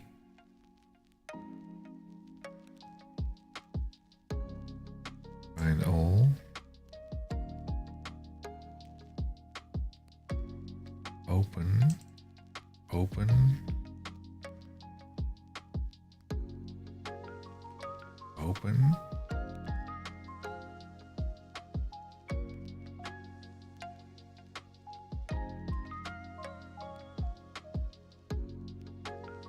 Save. Let's close this again. Let's make it clear for what it's doing.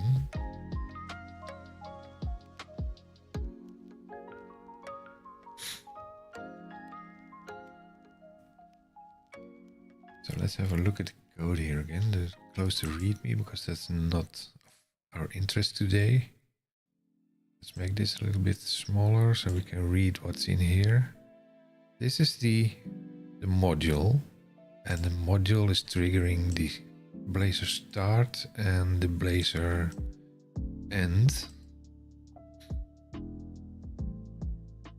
But we also have something else.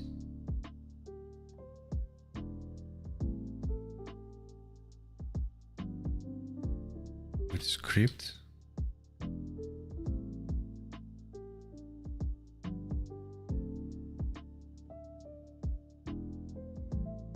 That's the project file.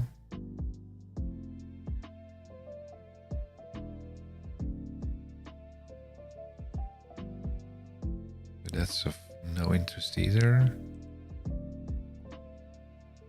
That's the bubble chart. JavaScript, hello world. Initializers. Yeah.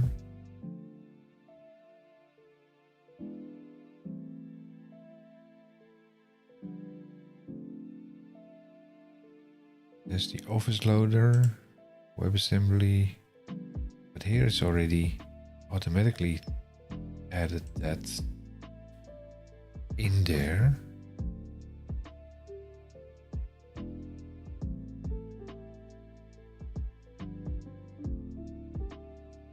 So where did I read the injection of this one?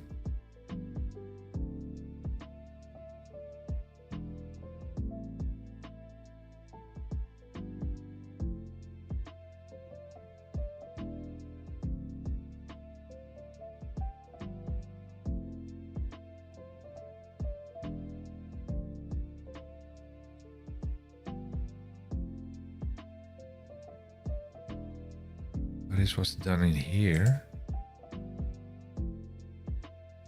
Oh, so the README is not matching the file version actually, because it's pushed in here manually, and that's basically the same as that we are doing with the functions file already, but you don't want to have that in there.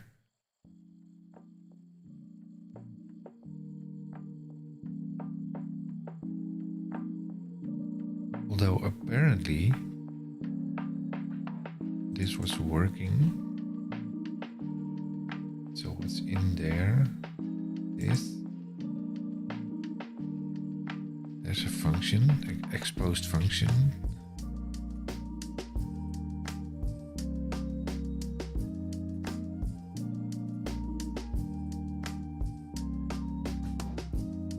There's the .NET thing.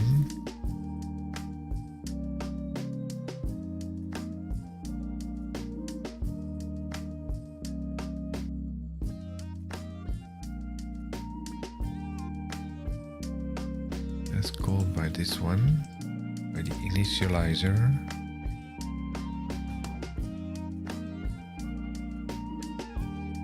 That's this one.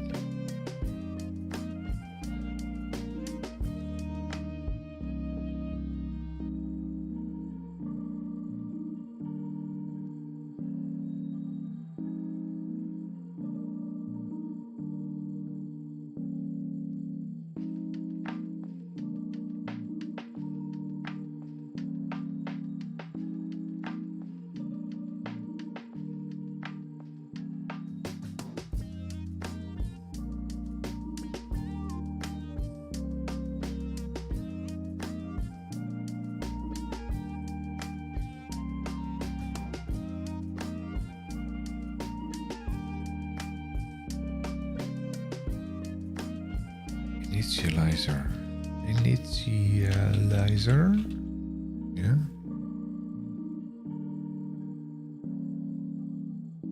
That's this one. Label.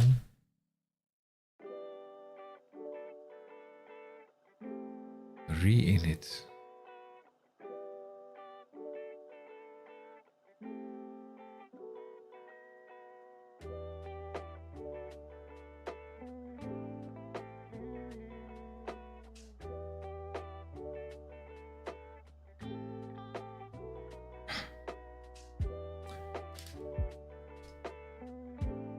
Extend the .com at the end. Reset.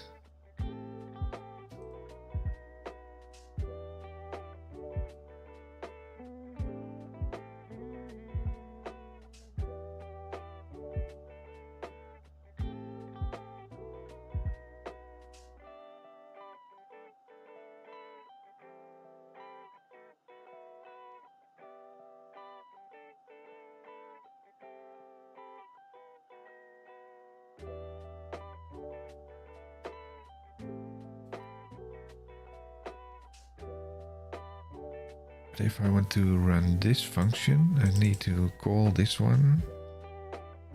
And that one is in here, initializer. And is that running out of the box?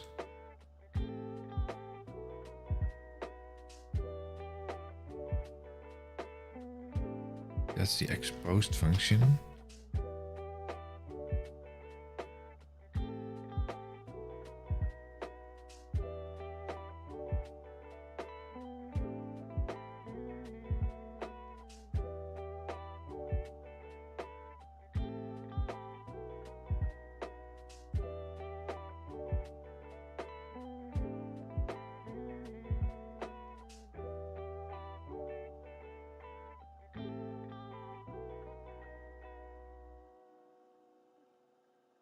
Let's reset. Oh.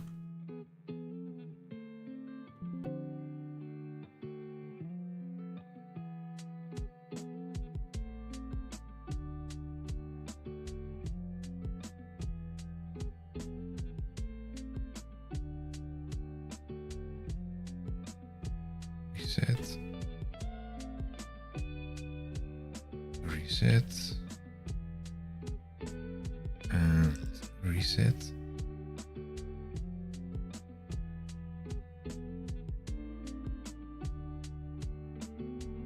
Stop this.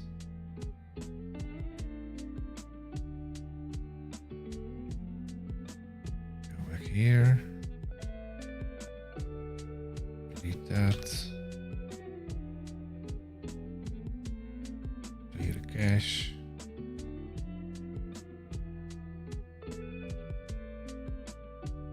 Everything.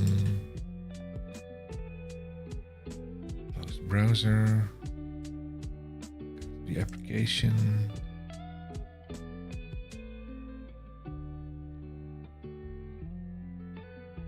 F5.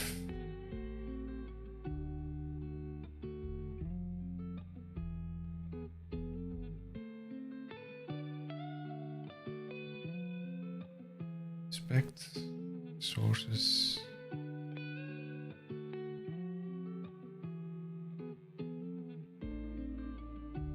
Control F5 to reload.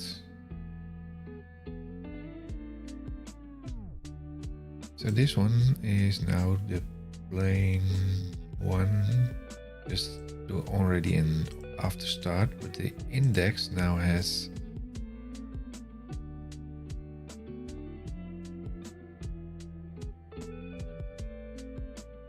that's the third item.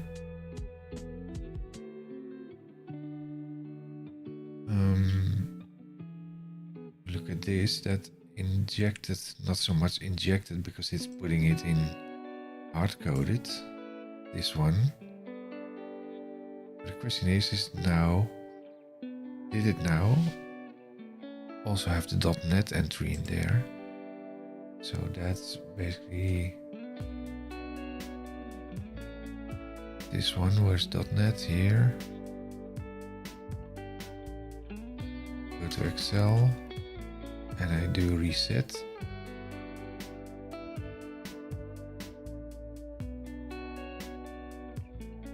That's going into here.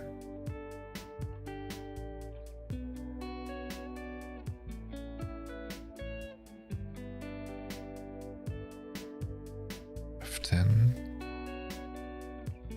This is actually working. No, it's not. Okay.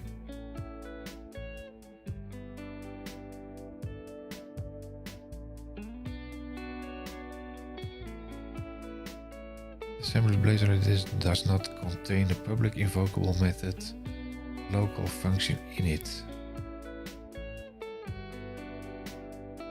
That's true because that's gone.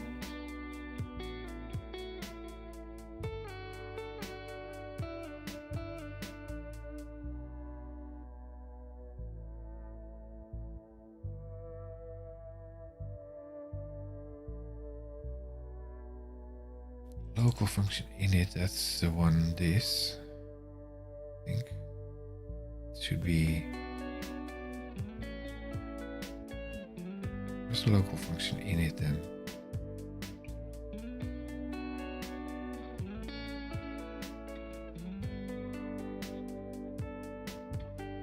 It's missing the local function init function. That's on this one.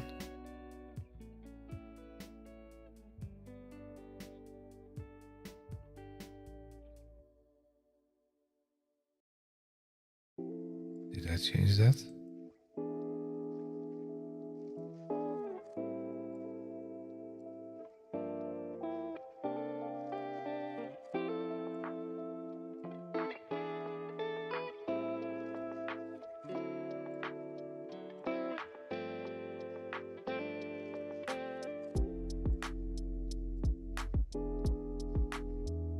This is actually true. Local function init.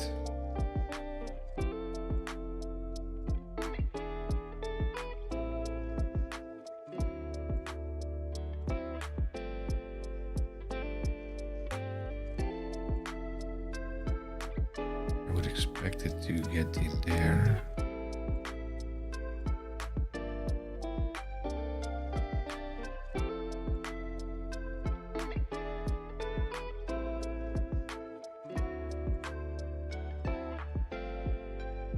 Let's call a local function. Call static local component. Method init. Okay.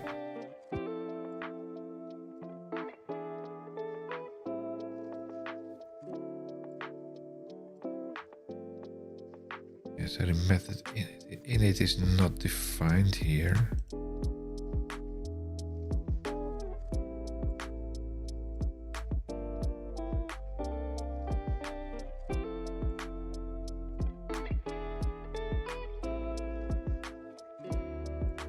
I would expect that to be in here.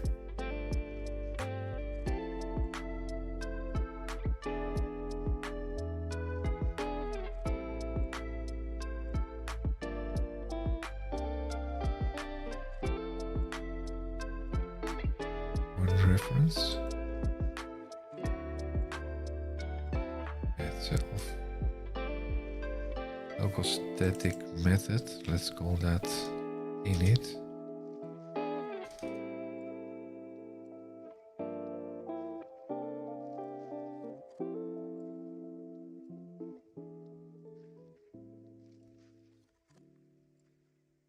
Okay, let's stop this one again and run it again.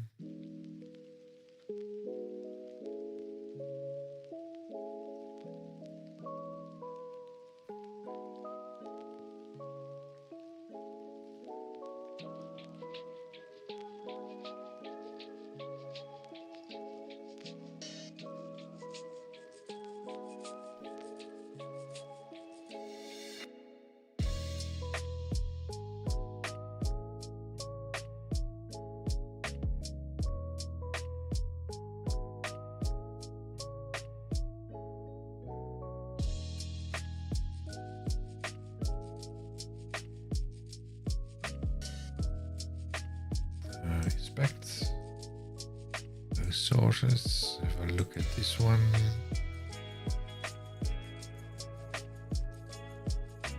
that's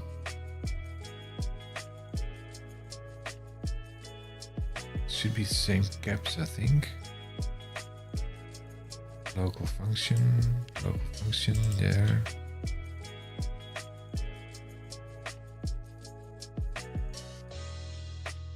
Stop it again.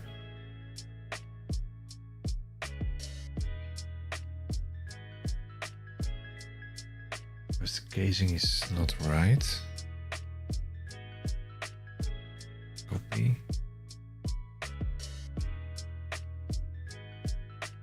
Save. Avant, that's before, I think.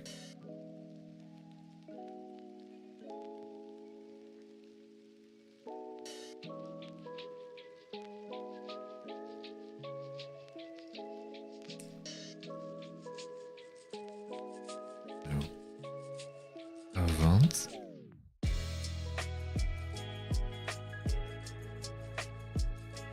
French before, yeah.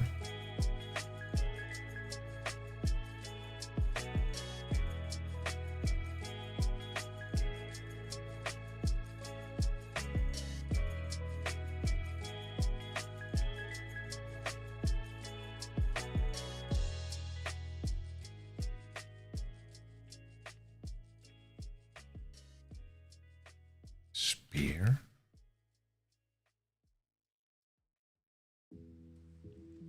Lancé. I think that's lancé. That's init. Fin init.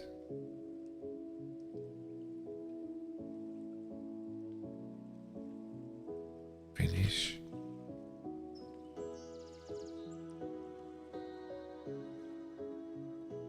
Error.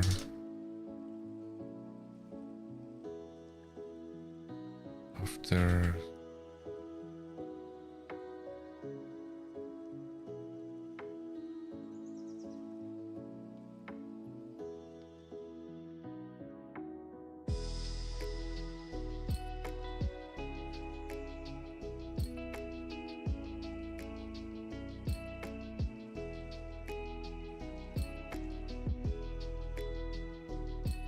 F5. Let's see what's doing here.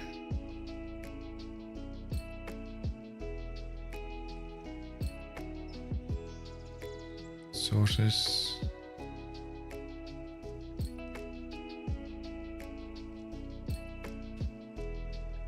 Let's make sure it's loading the latest version.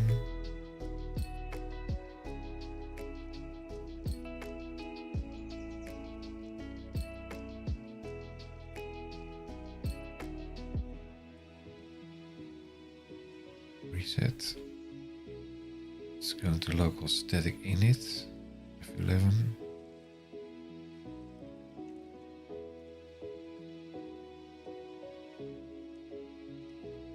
Local static init call. This did return the thing there.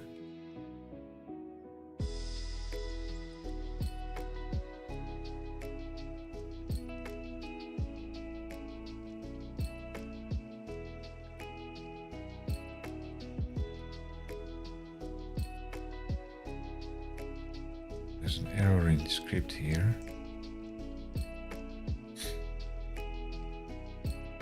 So anyway, so what happens here is, because he puts the function script in here, but that's kind of sneaky because that's not done by Blazor.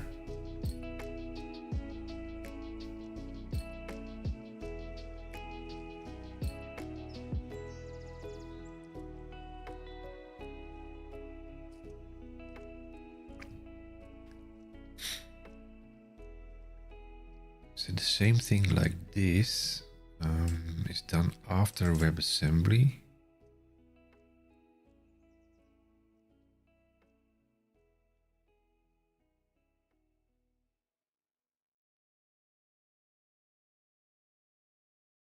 So It will do this first, then it will load the page.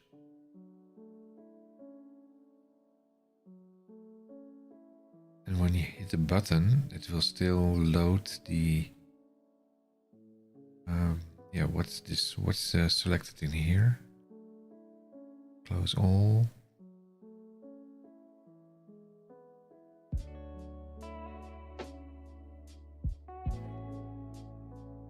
It's the manifest file here.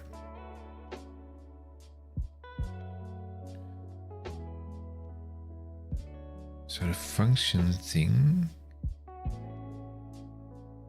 using shared runtime, custom functions runtime, so that's something different. Source location, functions, function file, that's this one. So it mentions that the functions file is this, copy.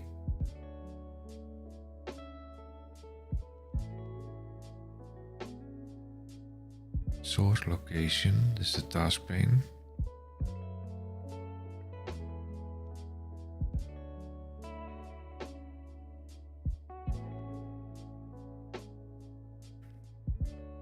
So I don't think this is necessary because it will automatically load that.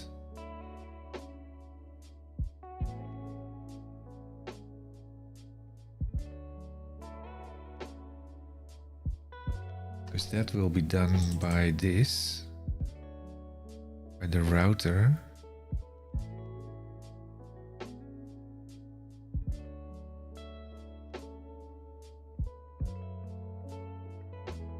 So if you remove this, it should still work.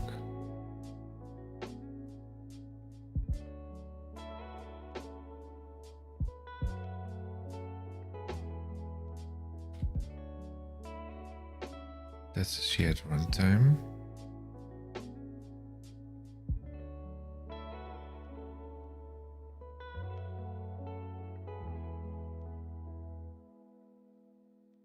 So this one is not used, I think.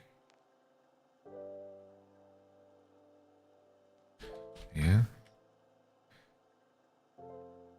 The question is, will it fail if you leave that out? I don't think so.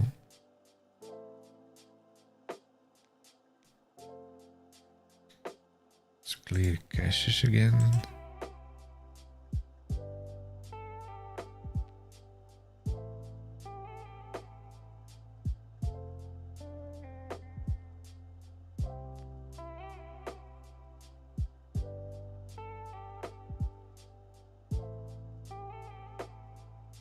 What icon is this?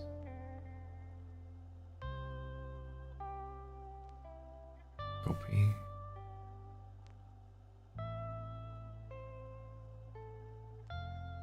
It does exist.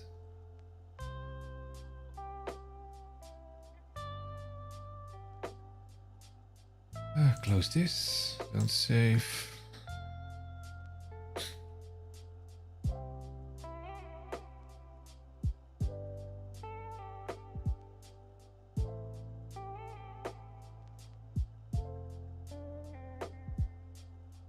That's a big task pane.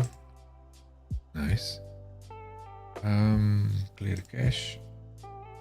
Settings. Cache. Clear. Clear now. Close that. Close that. Go into here. Let's run F5, see if it's running.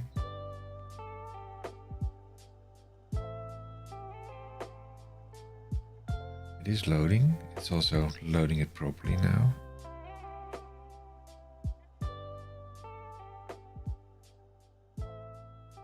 Task pane icon, apparently. Then do a reset. Still doing that. And it's running that as well.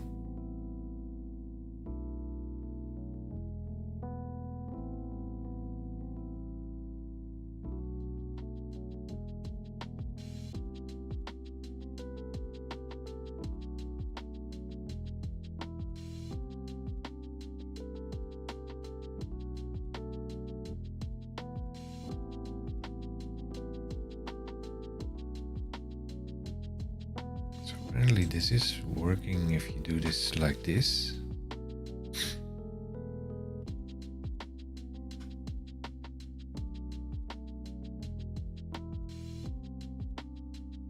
So in his site loader XML there's init. Oh.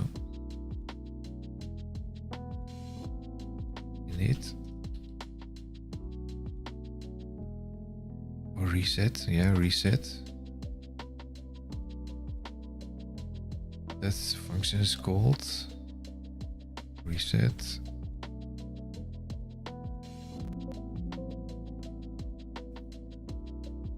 Question is, where did that locate? Reset. In there, in index.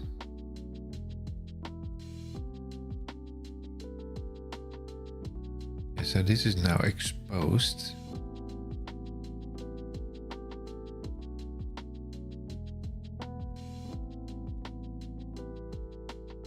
And it's calling a .NET function there. But instead of loading this one, I actually want to make sure that this is in the commands file.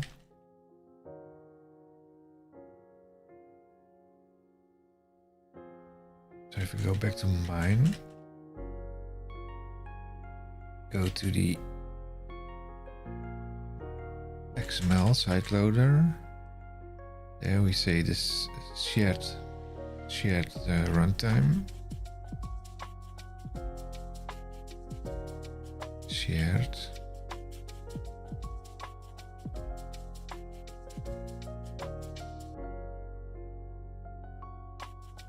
This is the root of the thingy there.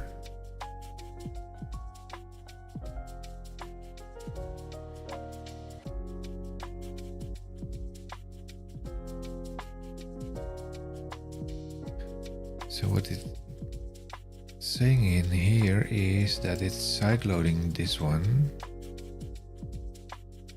but by disabling this,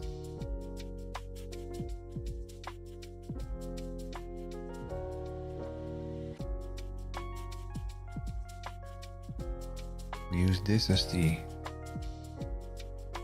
shared thingy there.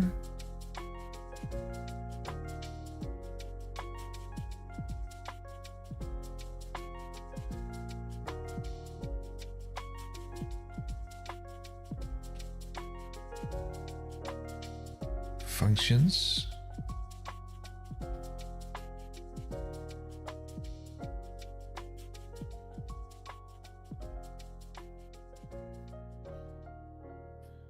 In that case, we use the URL everywhere.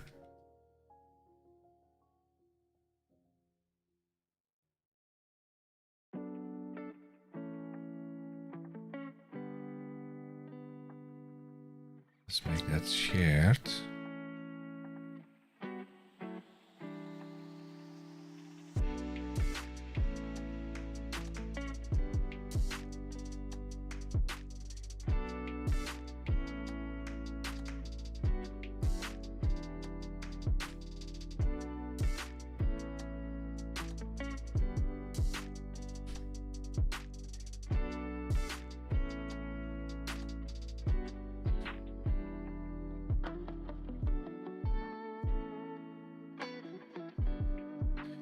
This is kind of cheating. So what he is saying, we have the functions thing.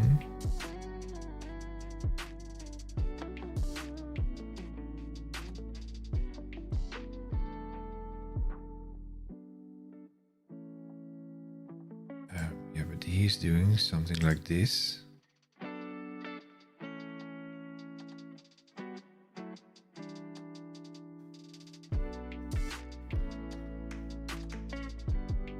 Invoke method async.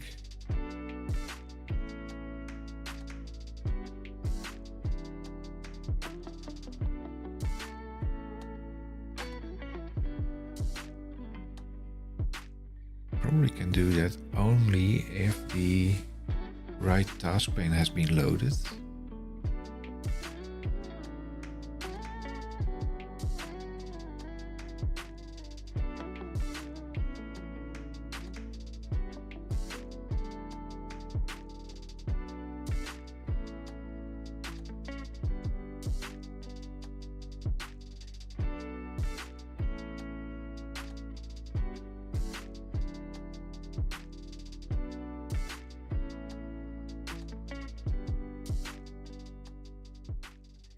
Because we have something in here, right value, that's doing the same thing.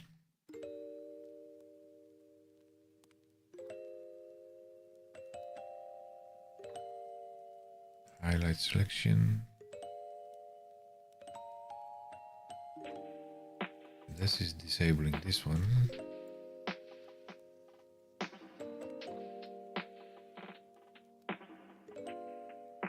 So what he did in here was basically this.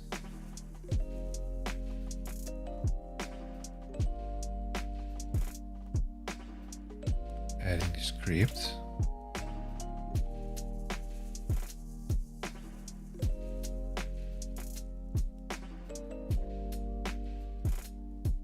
To here.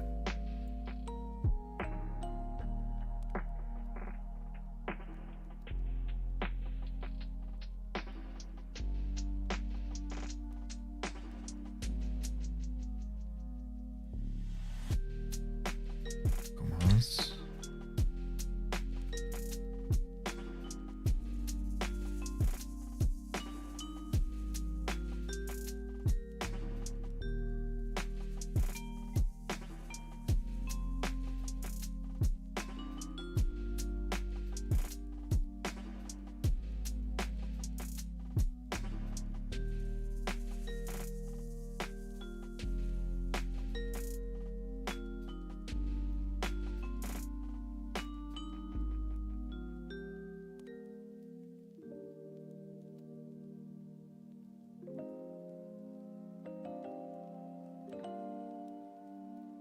This one, and that has .NET in here.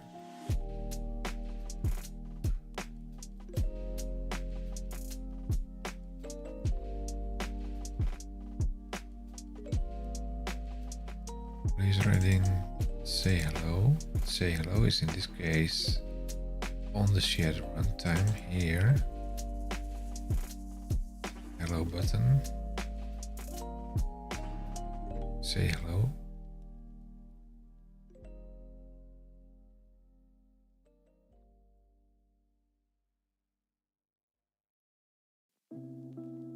Blazor function file razor. That's now in there, but I don't use that anymore. Copy. It's now on this one.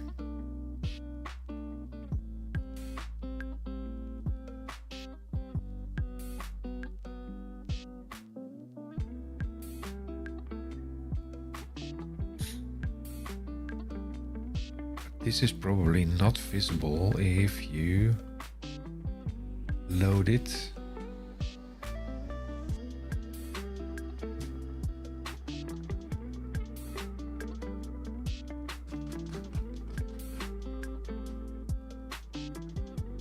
Let's see if that's working or not.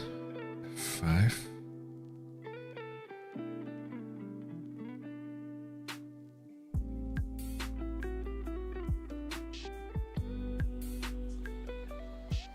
And it is no longer available, so let's close this, stop this. Yeah. Refresh. Delete this.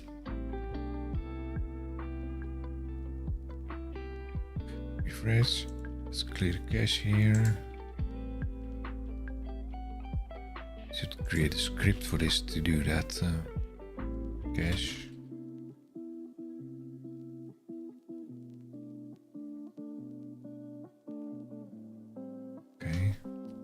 Let's go back in here.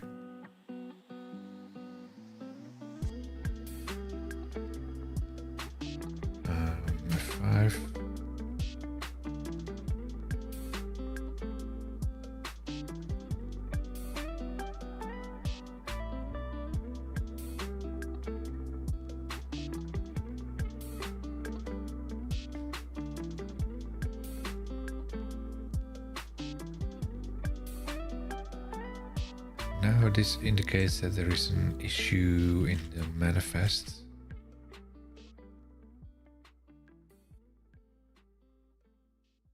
Here.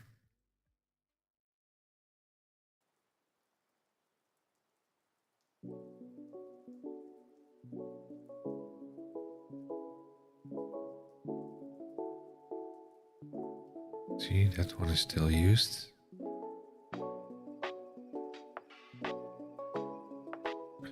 That should be that one.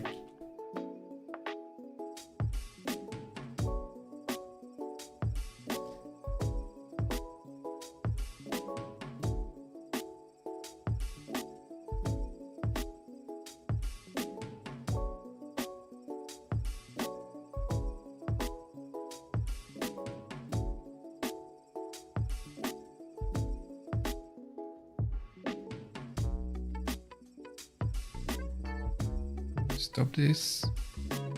Clear that one. Clear the other one. Clear the cache here.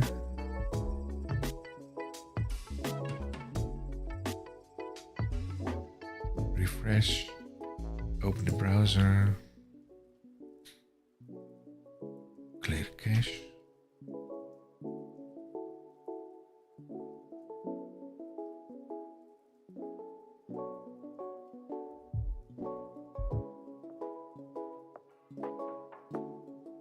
F5. Now it's loading again. Task pane is still loading now. Now we have this one. Now the question is, which one are we calling? Does it matter? Yeah, it does matter. Because we are going to load the one in here.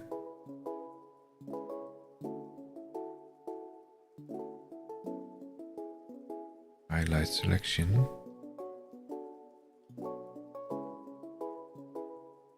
And that is not the 2 version, but this one.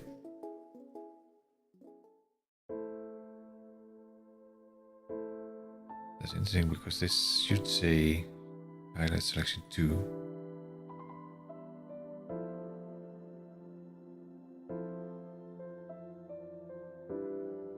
This one, and should be in the side loader here. That's the one with name, function button 1 label. That's the color star thing. It's this one.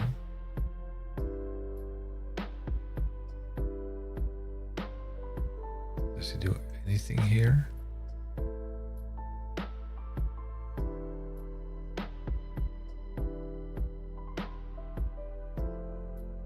It's not. Let's inspect this. Sources.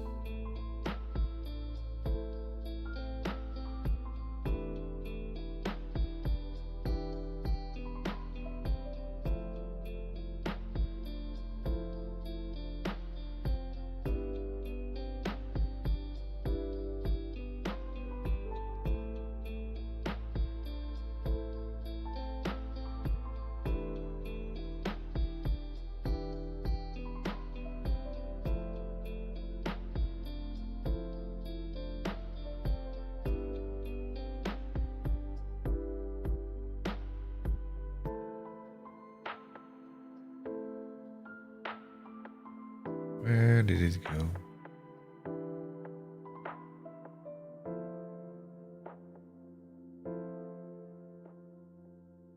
Oh.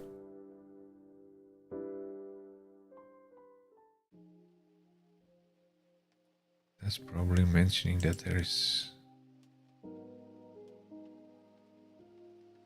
Blazor heading contains more than one JS invocable. Say hello. Okay.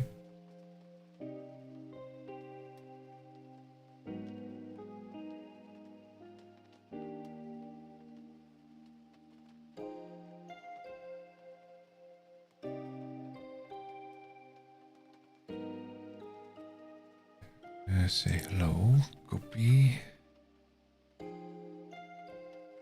Let's close the application first.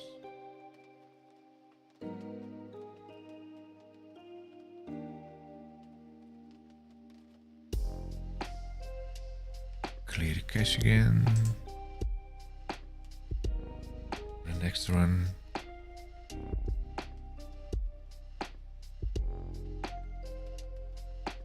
Go in here.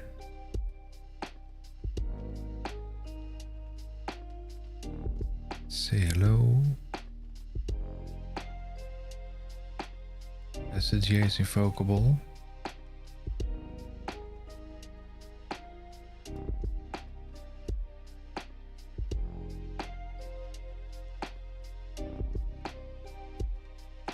So are they public then?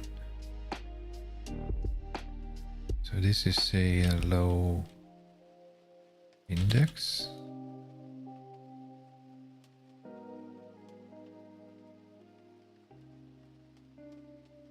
Blazor functions file, say hello functions.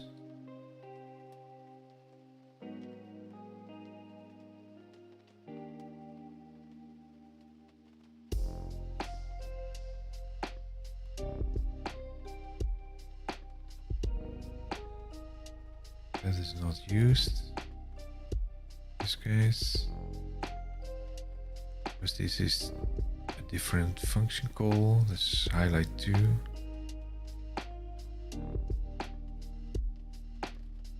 And in the commands we want to run the one from index.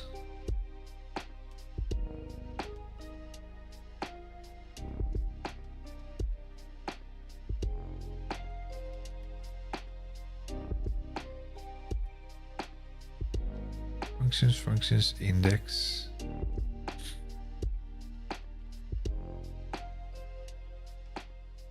This is the module, let's say index.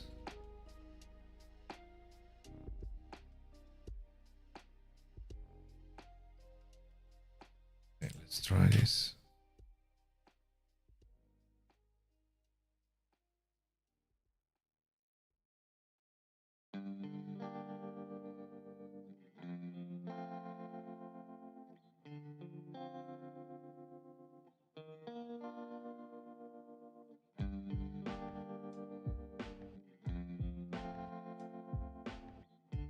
So this is actually working.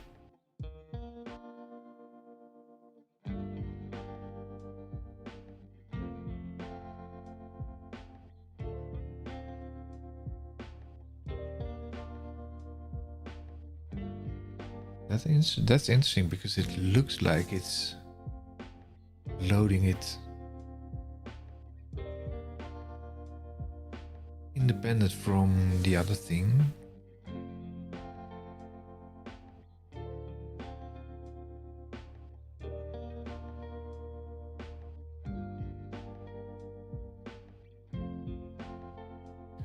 So if you have another one,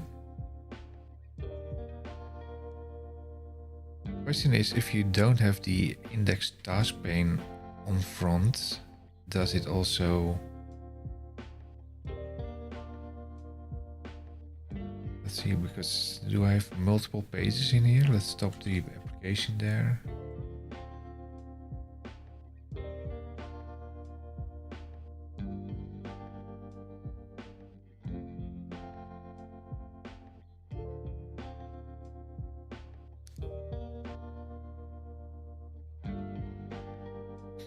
Because it looks like this is unimportant to... I really don't know. Let's have a look. As if you want...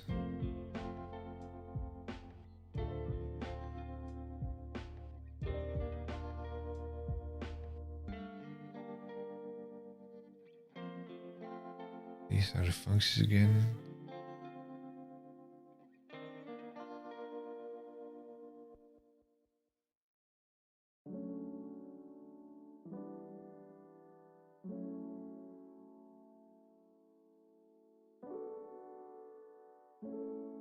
Let's try, because the bubble chart is also a page. So let's see what happens if we run this. 5. Then we have the initial page loaded. It's also loading Blazor functions file.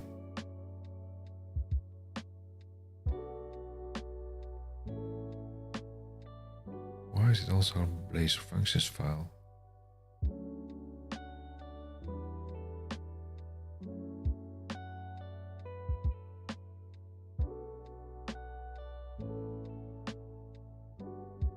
Oh, that should not be this. It should be index razor.js.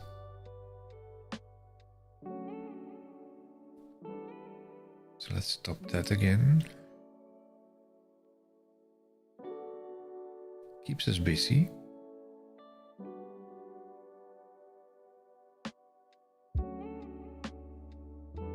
Throw the thing out again. Del save 5. No, not F5. Here F5.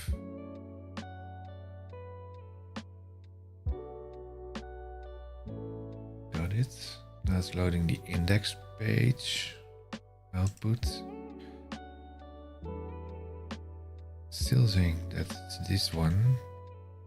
So let's inspect this, because I don't think that's true. I think it's doing this index, and this is not. See, this is not the right one. Now let's try it again. Sources, pages,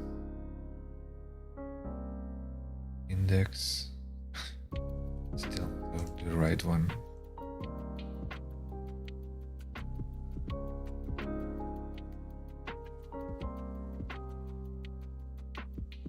Clear cache again.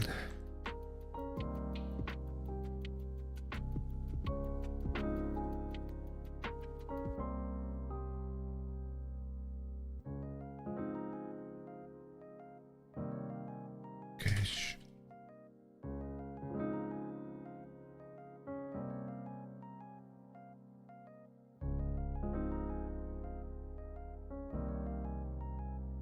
Close the window there. And run this.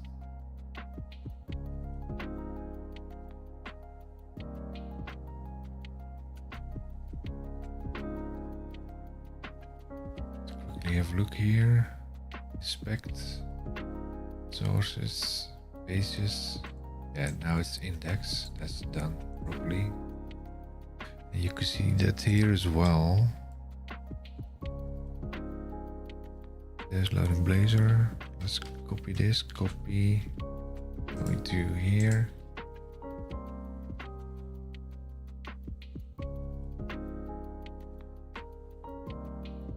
Office before start loading this one. Loading Blazor module. Entering before start. Office ready. Post in Excel. Loading debug. Then after started, now it's loading index razor CS. Loading JavaScript. Okay, let's clear this. Now let's hit the button here for color.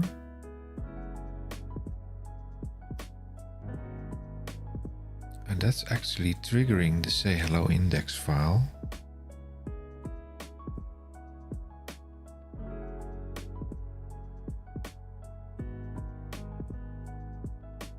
And it looks like it's working. Copy.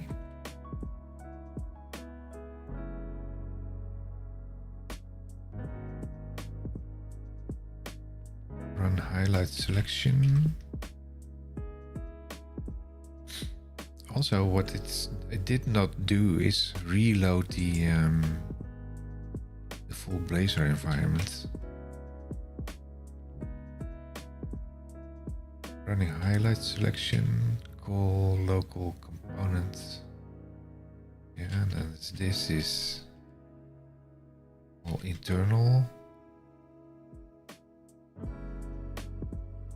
Fin init. Where's fin init?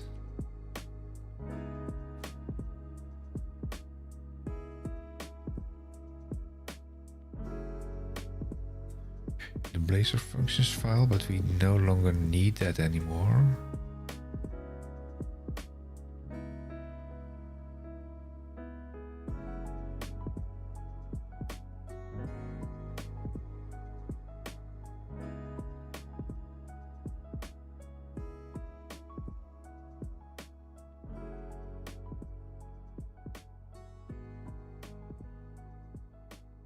This one. Finished initializing.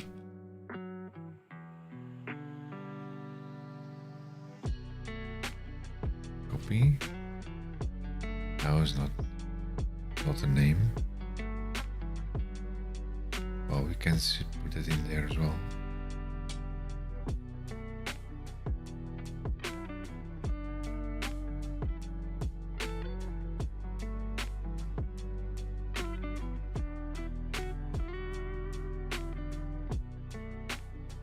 Now the question is, if we go in here, if we go to the bubble chart page, that's a different task pane.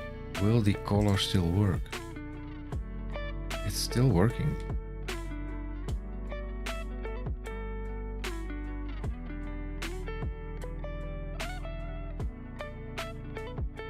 That is interesting.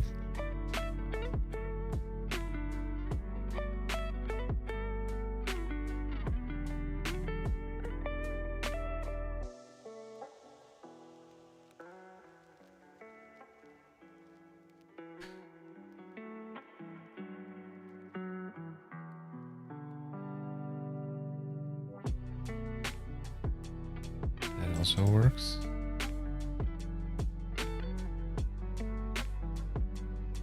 That's red because that's not working anymore, because does not exist anymore. That still works, but there's no .NET in there. Show task pane. What if it's closed and I do this? It's still working.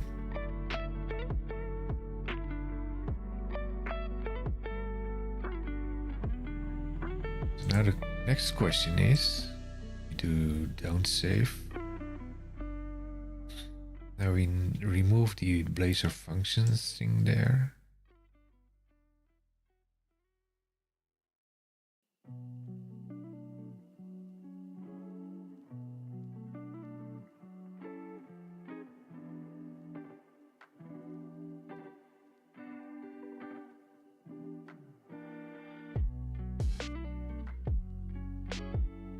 I wonder, let's keep this in for a while, because I also can imagine that you could split it up.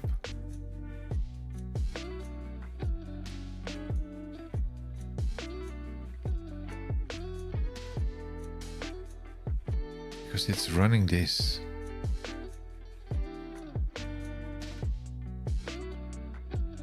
And as long as it has been loaded,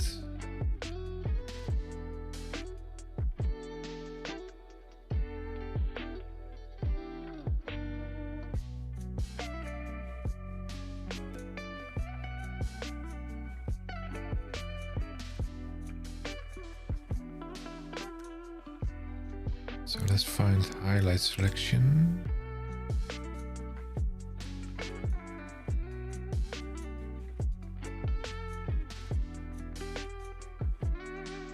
What I wanted to test in here is if I put the second one in there, Highlight selection from index.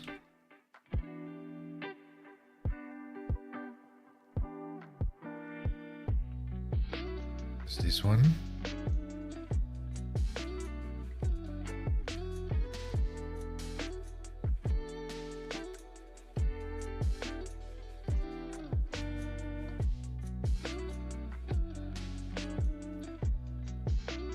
What if we put that in a string?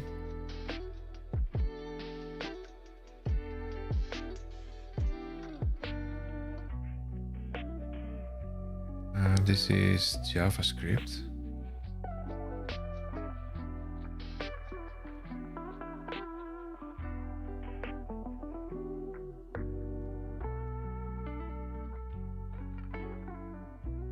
Method name.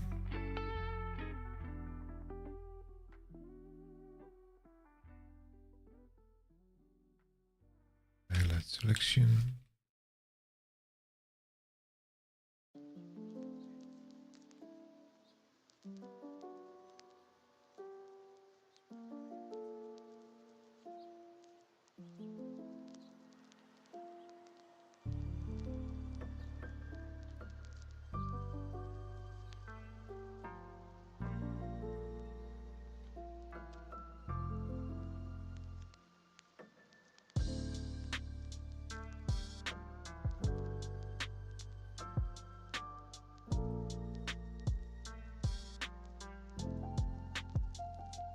Let's see if that's working. Just for kicks.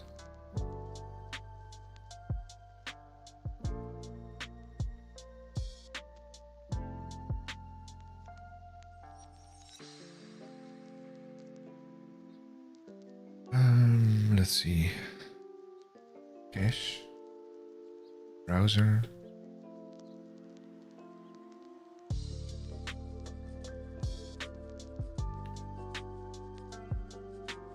Clear all.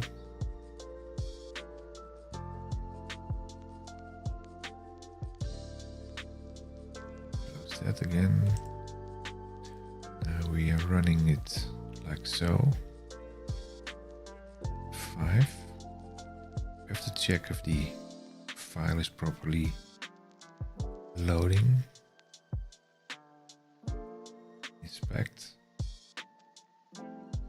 Sources. We have commands there.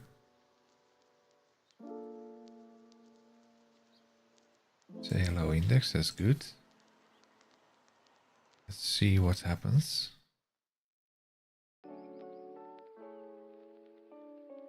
Still working.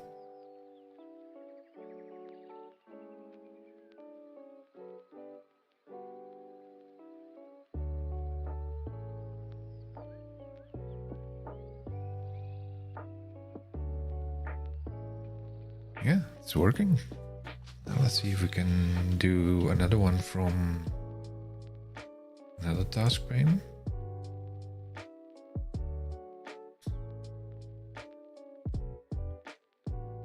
Let's put this. Copy. Oh. No. Copy. Do that in here.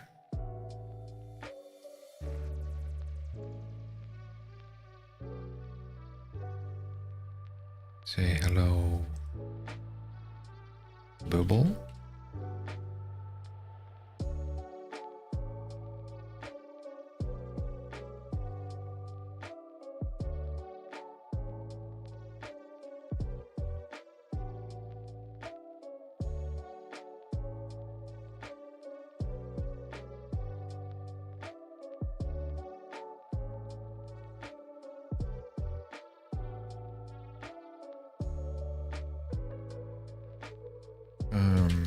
Go in here.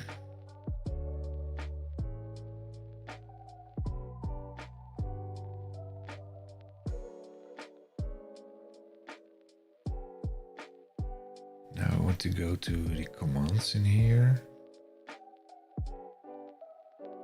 Do the same thing, highlights. Let's call this in highlight index.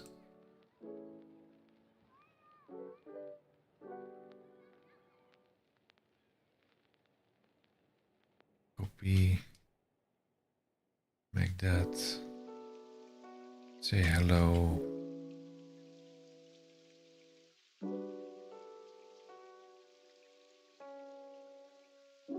Say hello functions. No, it's the wrong one. This is the one. Copy.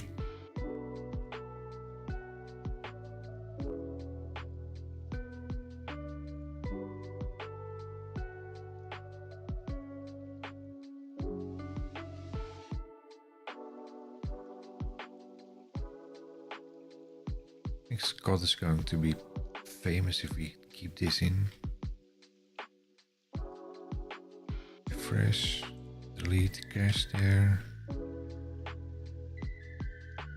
Select settings, cache.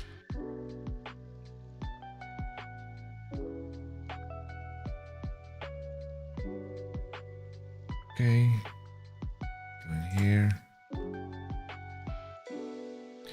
Cosa sei facendo? Ciao, bro. What's it, Brazilian? I have no clue where that is. F5. Cosa sei facendo?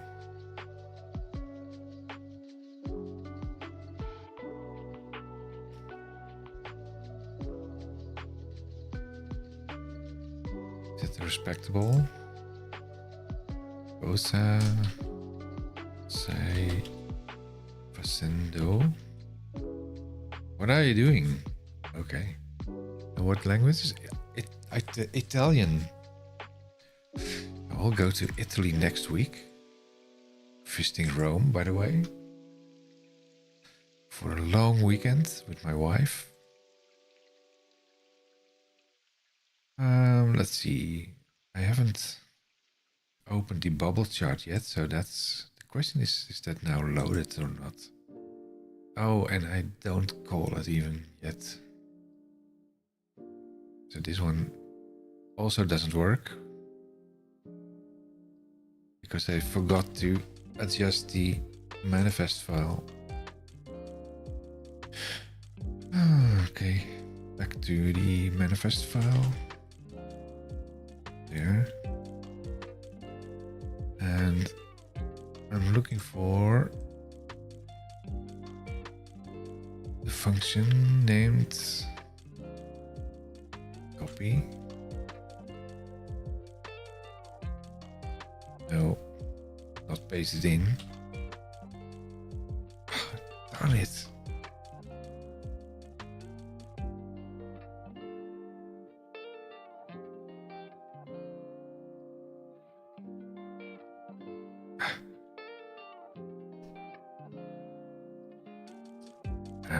Come on. No.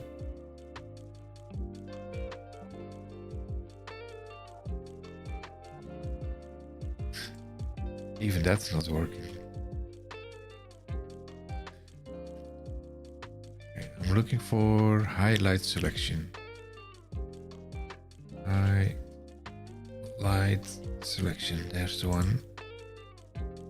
And this is using function button 1 label. So that is, oh, damn it. Function 1 label there. It's not language, but that's insert name index. So let's put insert name bubble.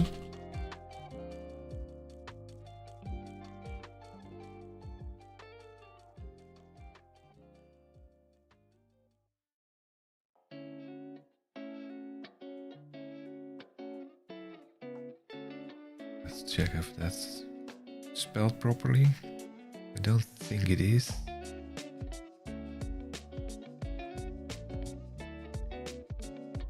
Oh, it's there twice.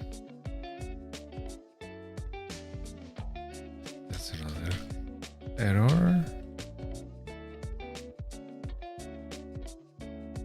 Yeah, now we have 2. Save.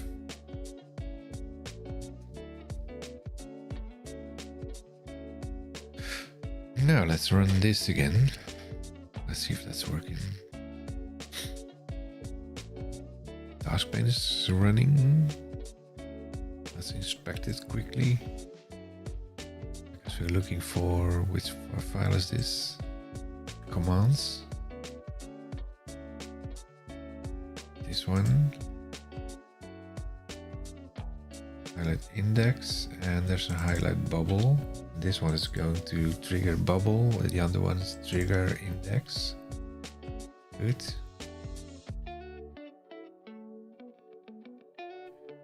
Index name there. And it's not working. Why is that not working? Oh, that one is working. That's interesting because why is this not working? Oh, what?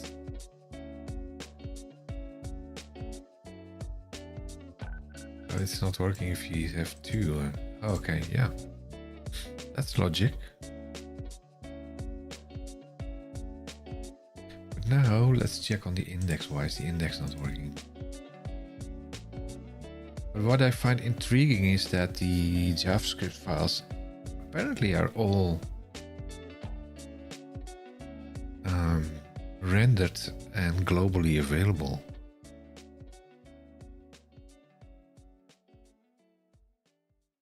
Let's see, the index is where it's there.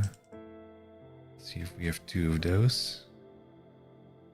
No, we don't. I was afraid for that. That's the button 1.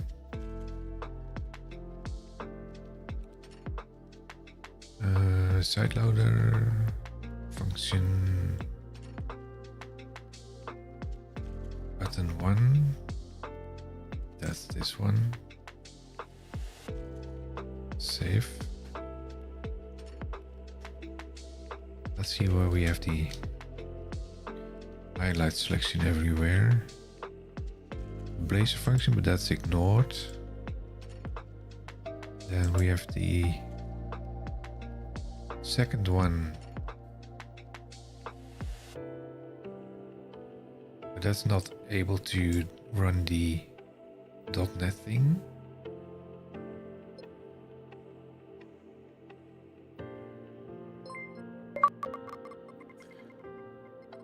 Thanks for following. It's not showing your name again on the display, is it?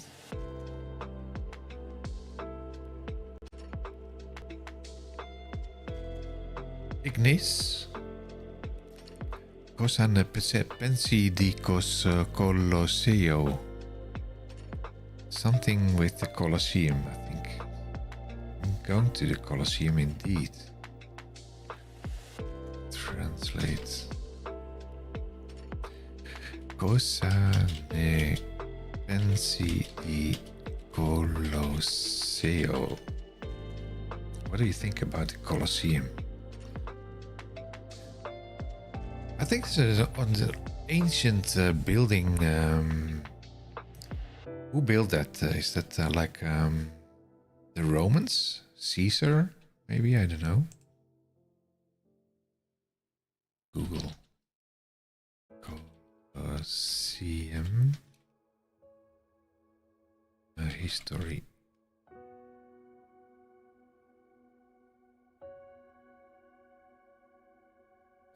Is there a wiki in there? There. It's the biggest amphitheater indeed, but who created that?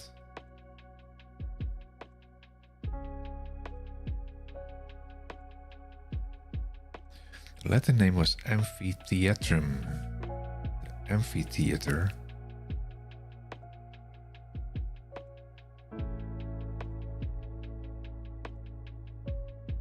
Emperor Vespasian and completed by Titus. Okay.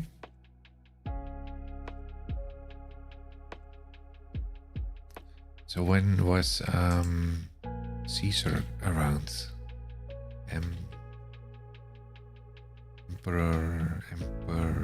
Empire of Caesar. So how do you write that? Caesar. Caesar. Caesar. Caesar.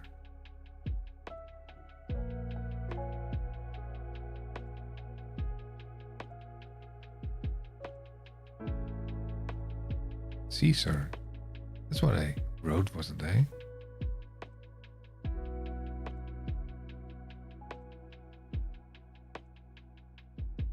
What's the ancient name for that? These are all other guys.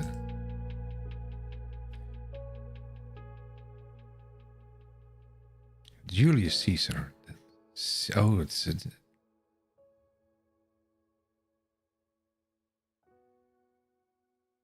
that how you write it?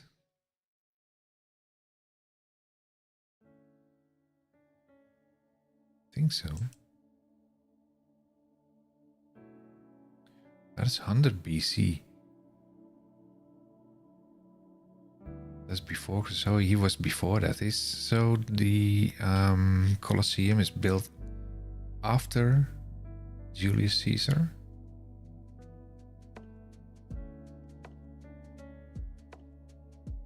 Let's see. I have to update my history there a little bit, I guess.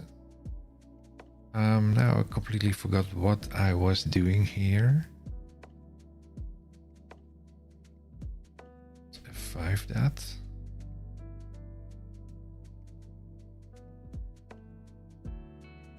Did I update the function already?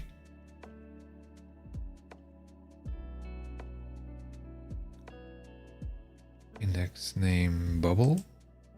Yeah. Hello bubble. It's basically a function specified on the other thing.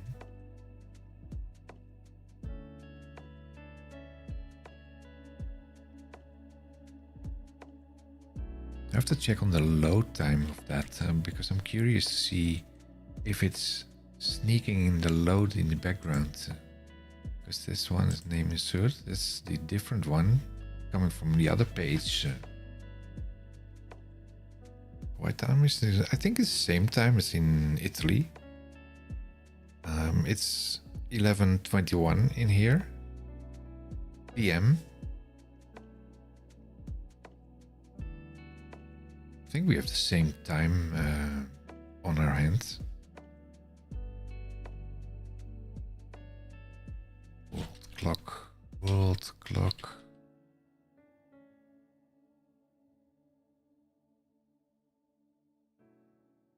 Rome, Italy.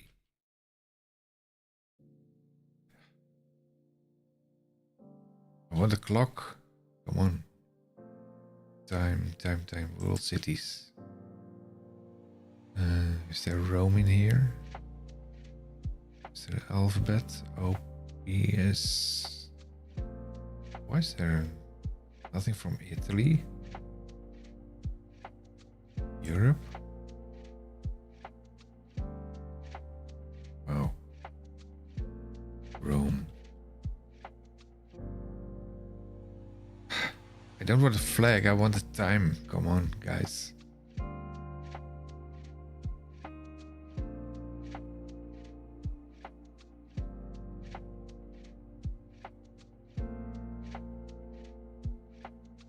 Yeah, same time.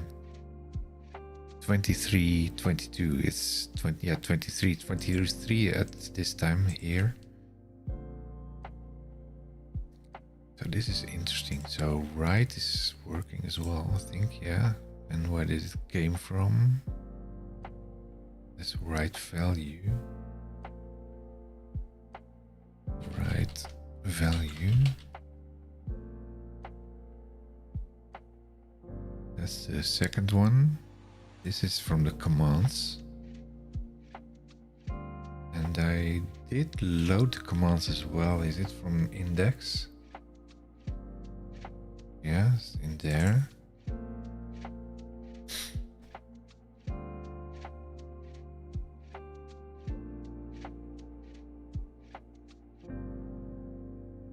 So that's tricky. So if show task pane is working, what is happening if we close the task pane? Is that still working here? Yes, it's still working. Yeah.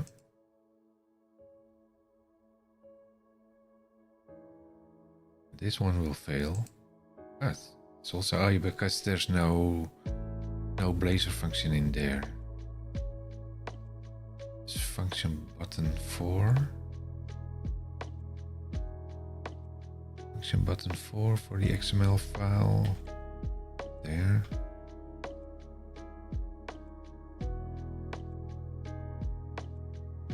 That's this one. Write value 2.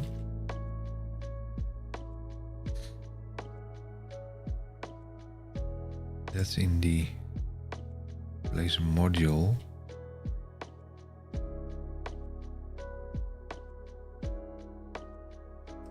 Write value 2. This is also in the commands thingy. Registration, yes. So that's basically the same one.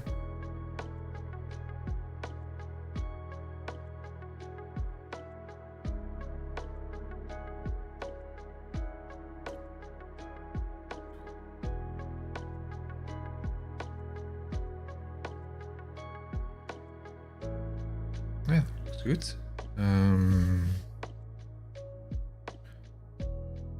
Now the question is if we can split up the functions as well, but we need to do that next time, I guess. So let's now clean things up in the file here, because we want to keep show task pane, that's working. And then this one from index, and then from bubble. And we want to write one write item in there.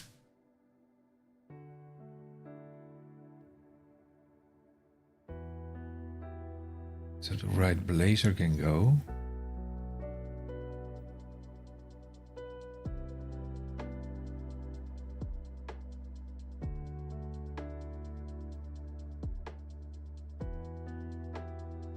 So let's clean this up from, let's see, we keep this in.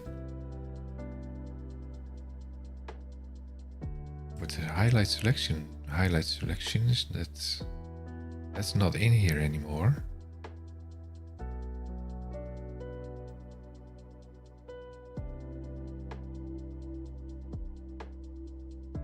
Write value.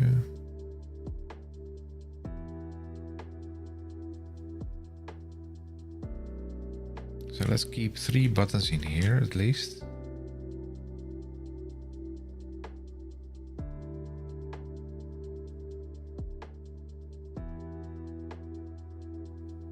Let's see, where are the functions here? Function 1 label. That's the insert name index. Yeah. And then we want the second one.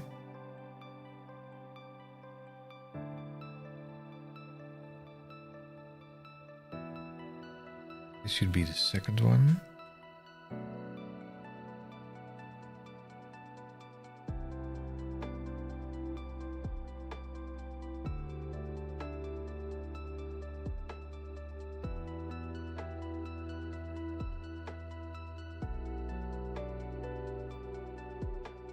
Let's make this Ctrl Shift F, find all.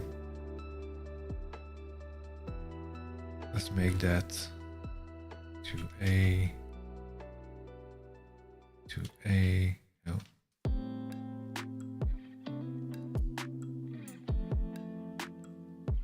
Could be done faster, but for now, just do it quickly, so, like so.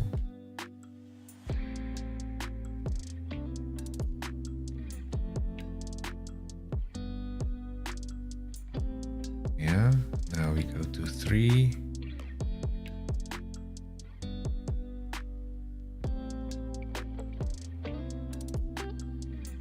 Make that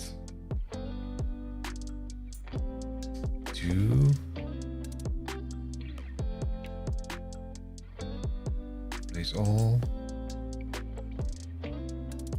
Now we go into this one. H. It should be then 3. Place all. Okay. And the fourth one, let's label that dummy because I'm going to remove the function there.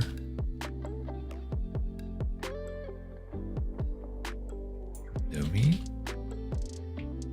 And then move this one up. Remove the star from the label.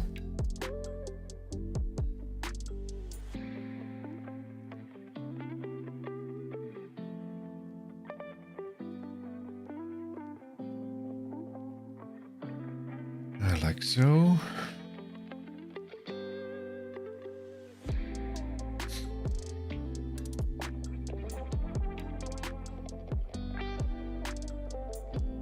Let's see if that's still working.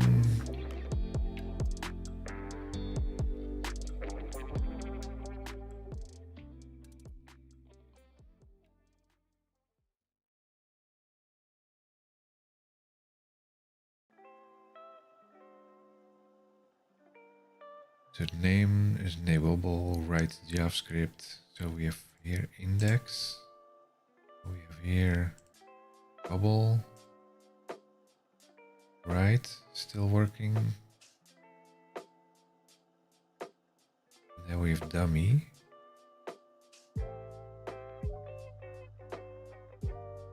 That works. Don't save. Now we're going to clean up the module here.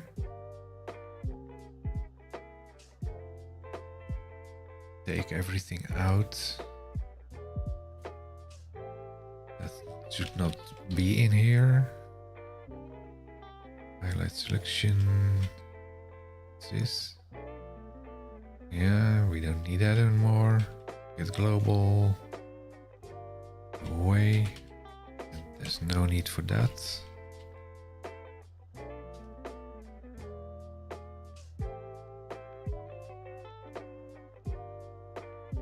Clean that up.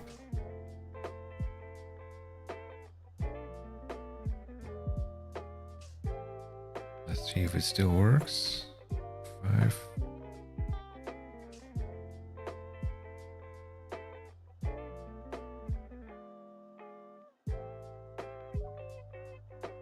Show the task pane. It's working. Is the index is working. Bubble is working. JavaScript. If we do delete all of this and insert hello world, will it break? What is it doing? Yeah. Hello world, that's working. Bubble chart. Create table. Calamansi. Create a bubble chart. So that's also working.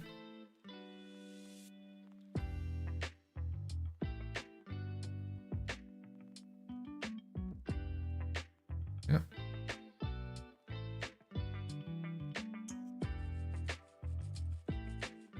Oh. Why is it taking so long to load? Oh, because it's in the break mode.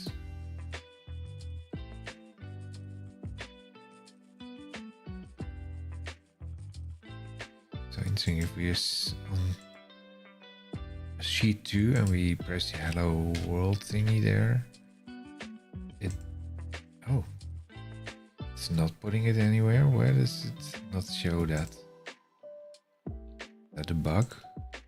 Get an active sheet, A1, put something in there. Oh, it is in there. It's in the label, in the header. Software is software. Did you invent Blazor add-in? Yes, I did. Well, no, not really. Yeah. Yes and no. I was the founder of the Blazor add-in, like so. And so my sample was added to the Office repo.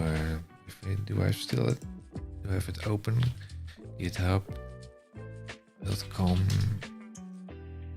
I have to sign in again. Come on.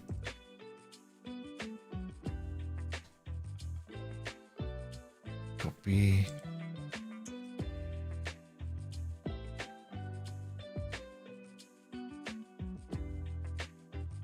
Hit my key there. So this one is created by me. Samples. Blazor add-in. This section is created by me. I had some assistance from Eric Legold with the Outlook add-in. So had been working on this one. Eric. Let's see if that's, yeah, Eric Legold Consulting. What was quick? Touch your security key and you touch what to proceed. Actually, my security key. I can show you that. That's this thing. And we show that. There it is.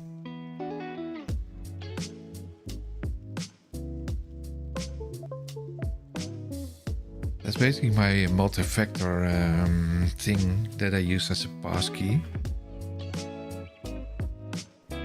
I think they added that recently to GitHub, so I tested that to see if it's working or not.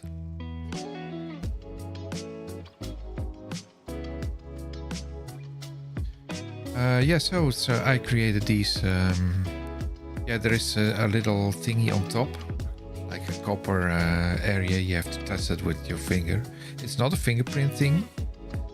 It's not reading your fingerprints, but it's just seeing if you are there or not. So I actually wonder if someone else would touch it. I guess it still works.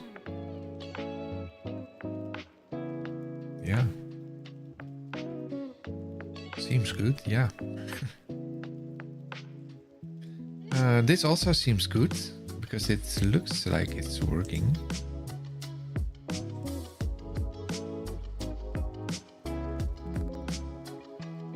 And the interesting thing in here is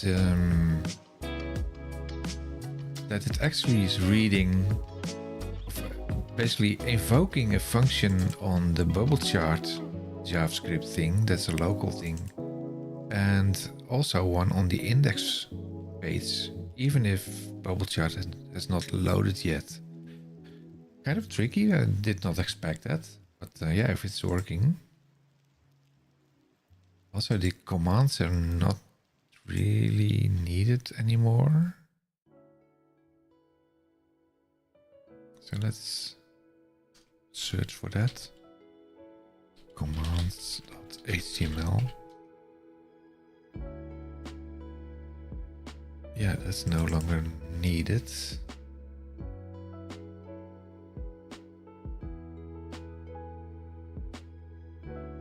So I can take that out as well.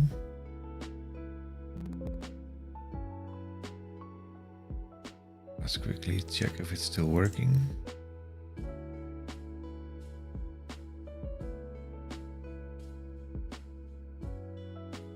Delete. Yeah. Clear the cache quickly.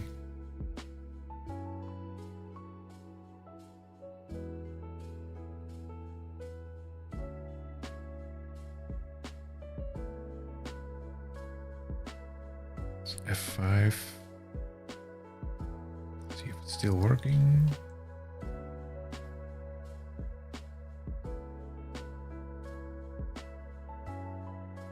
So go to the, even if we close the task pane here, that contains the code. If we just do the bubble page hasn't been shown yet on the task pane. Only if we do this.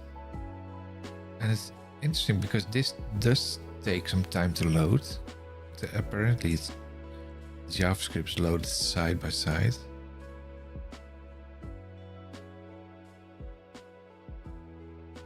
But the dummy is now not working anymore.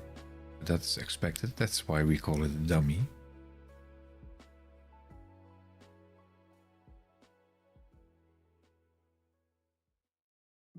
I think everything seems to work. So yeah, cool. Let's have a little check. Don't save this. Let's see what we changed here.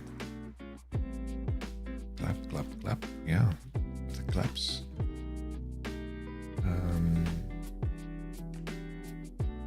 All the changes for today. Blazor function file. What was changed in there? Just empty line. Did I rename this? Yes. That enabled the .NET function, but this complete thing is not used here anymore. Blazor. That's adding the bubble invoke. Index. Renaming. This as hello. Oh, this is the log entry. And we removed commands. Then we added commands here. Put functions in there. What I wanted to do here is I need to fix that quickly. Is put the right associate thing. I'm not sure why you need to register because it's working anyway.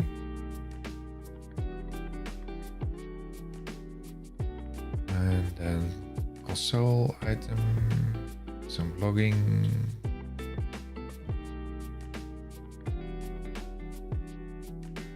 Already. Yeah, that's moved up. I think. There, yeah. And removed all these dummy codes, no longer necessary.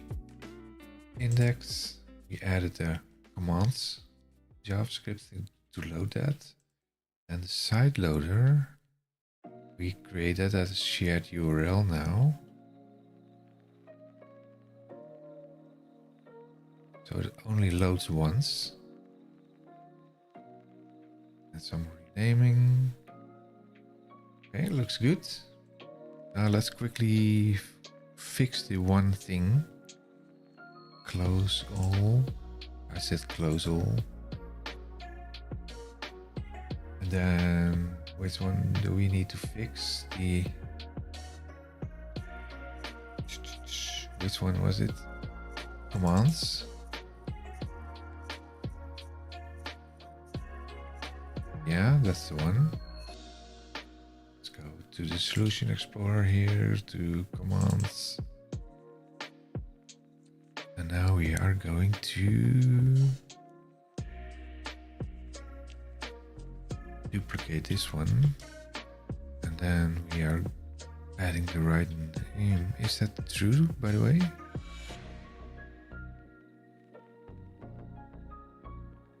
Highlight selection.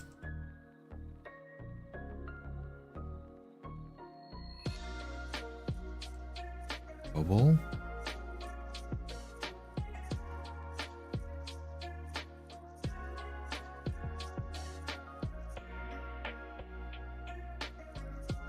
That's interesting because this one, and then, well, let's do it the other way around. Bubble index. Now it's interesting because this one should be the one showing also in the XAML file.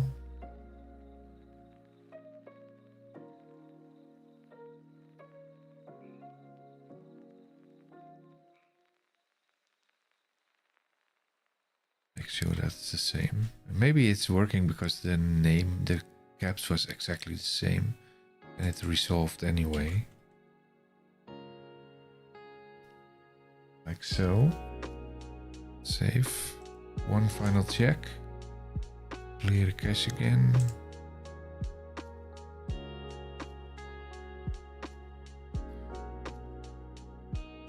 Refresh. Then the browser quickly. Settings. Cache.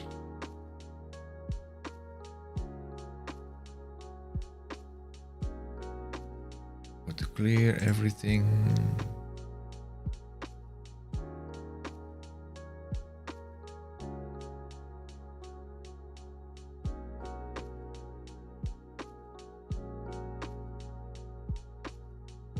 Where are we? Close this. Now run the application. See if it's working. F5.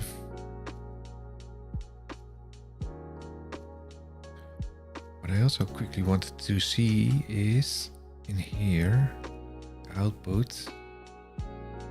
Close this, clear all, and then click the bubble button to see what it's doing with the loading of the bubble.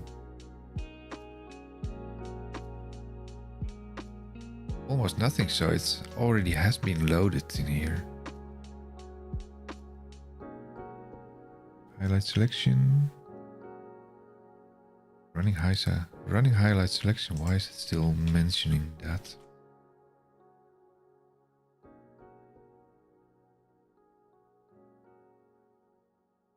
Because it's called the same thing, so it should be fixed as well.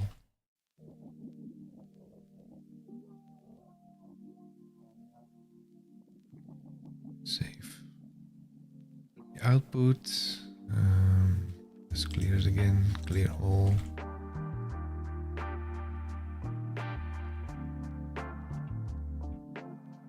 And let's select bubble.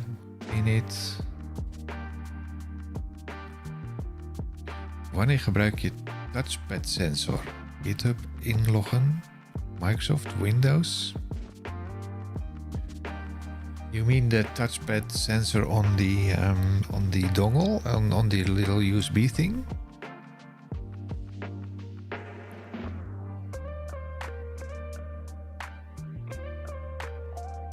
Yeah.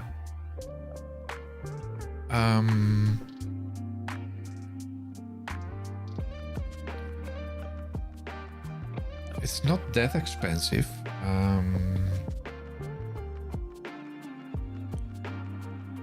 Not sure. Try to remember what's the name of the thing. You have the FIDO keys. Let me check if there's a name on there. No name on it. It's not the not the one that you usually see. Because this one was FIDO key Kickstarter.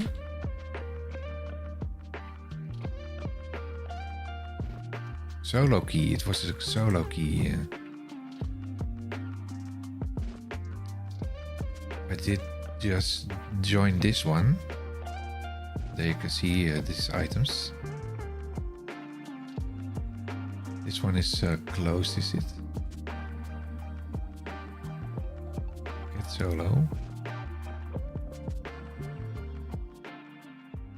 Yeah, so you're not able to pledge anymore, but I did buy like 4 of them, I think. So to 12, no, not 12, 42. Who buys 42 of these items? But you can see that one, oh here, 4 solo. I think that's what I did. But I had one of them was a hacker key.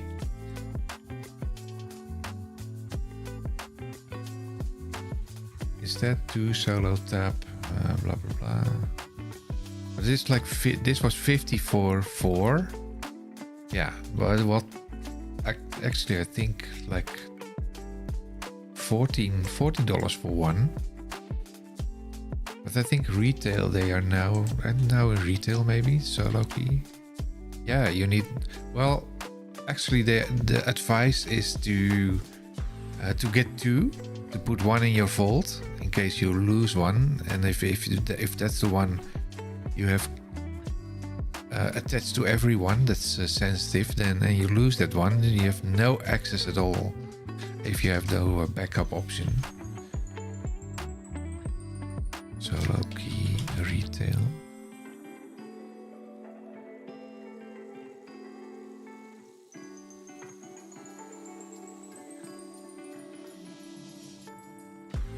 Products. There you can see that's my little thing here. Only I have a green one, and actually you get like the key like so, and then you get a couple of these sleeves to put over it, and you have a USB A, but you also have the USB C option, and you have the hacker option. You can build your own stuff with it.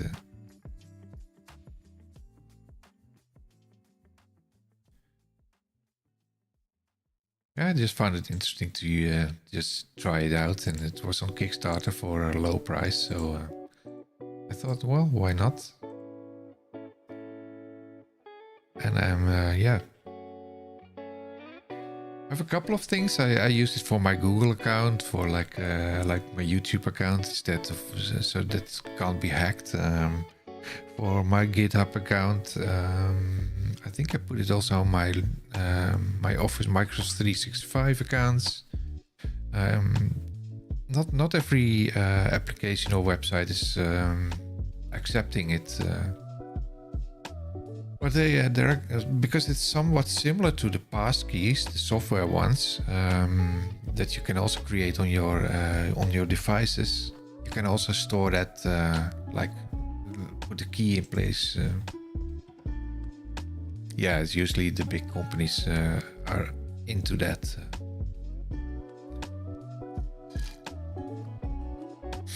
Now I forgot again what I was doing. Oh, we changed the last items in the code. I'm testing if it's still working. Yeah, and it was still working, except for that one, because that's by design, so to say. Good. Don't save. Oop. Runtime stuff. Go into the... What's the... Oh yeah, the bell is for the update. Let's go into here. And...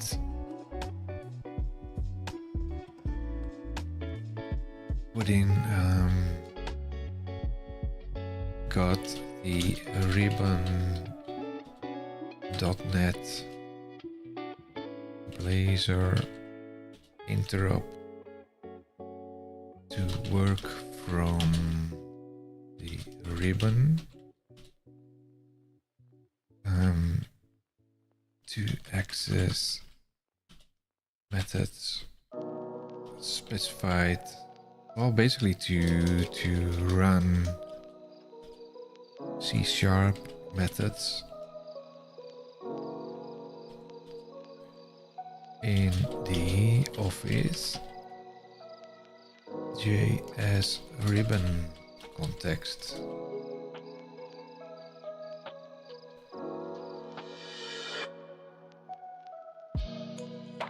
Let's put all in and try to push that. Commit all and sync.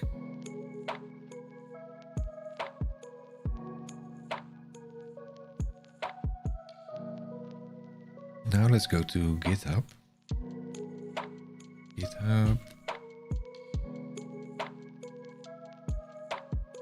And I'll log in again. Not sign up, log in. A little bit annoying that it did not remember my settings here.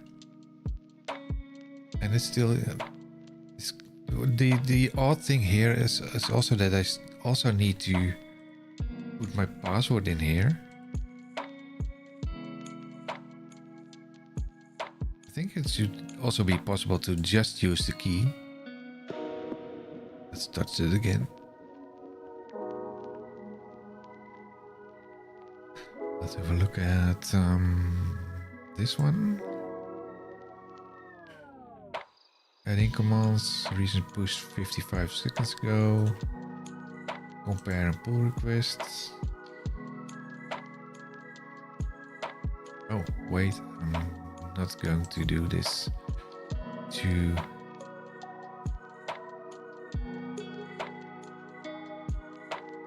I think it wants to push to the original one.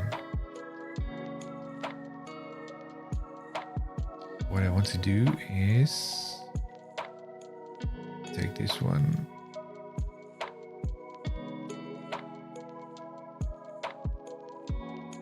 Main. Can't automatically merge.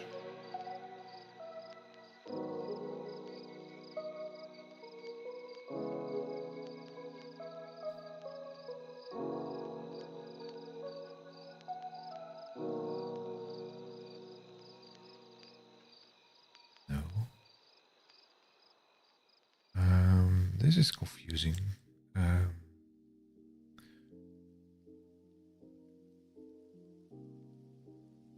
Oh, I don't need to do this because I only have this.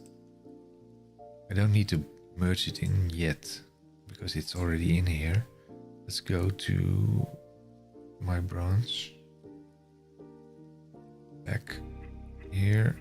Select this one.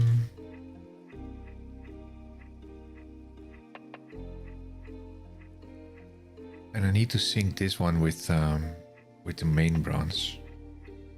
I'd have to do some work on that. Let's check in here. Blazor, Excel, then side loader, the XML. Let's have a quick check there.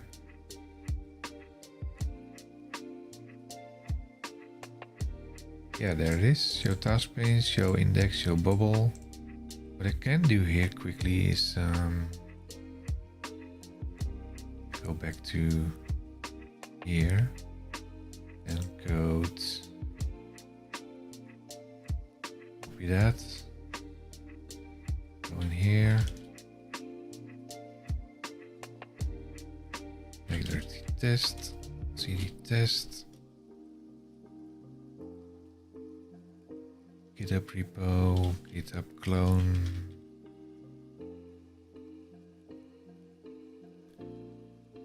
I don't see a USB-C option. Well, there are. Oh.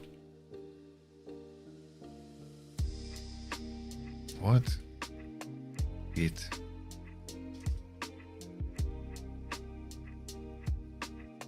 Huh?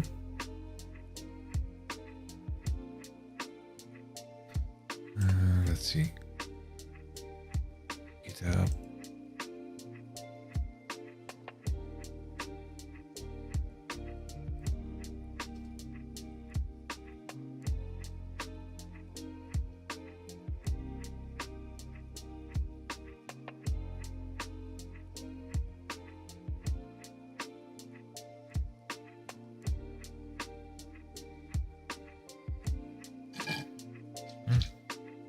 My water is empty. Git. Check out. Oh.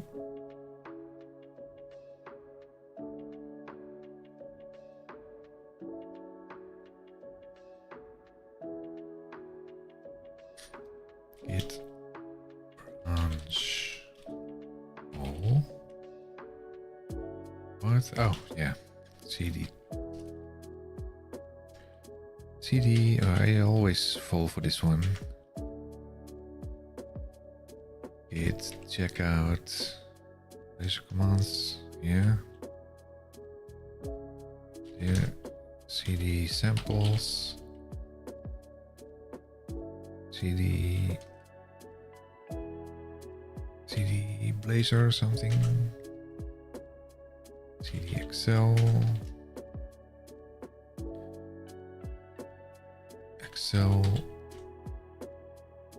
solution.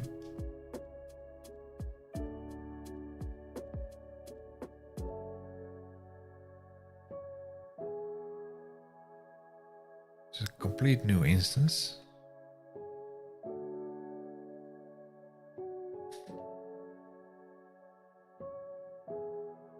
No changes, so that's good.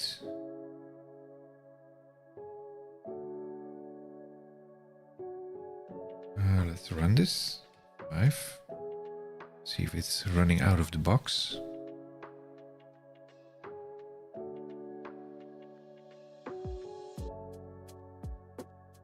Building. It's loading. It's good. Custom. Insert name. Insert bubble. Right. Good.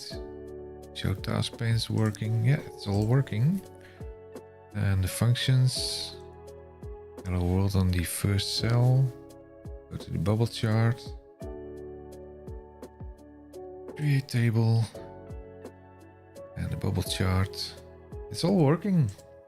Yay!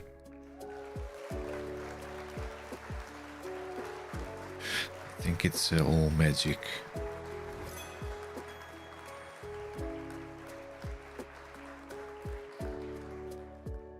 Okay, so it's all checked in, so you can basically download it. They don't deliver to Denmark, really? What? Are you kidding me? Cool.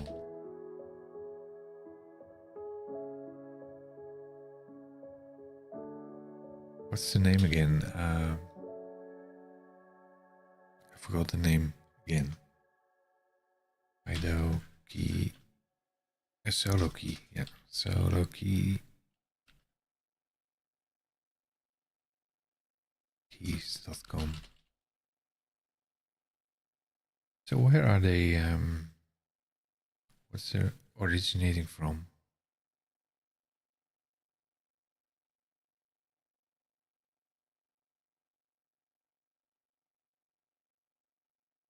Even that's nothing like that.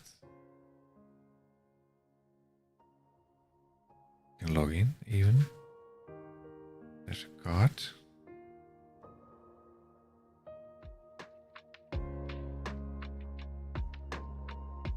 Denmark. Denmark's on the list.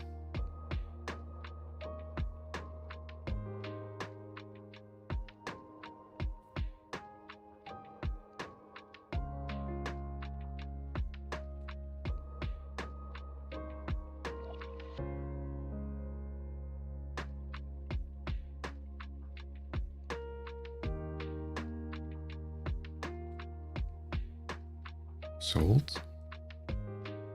Oh, it's a limited edition.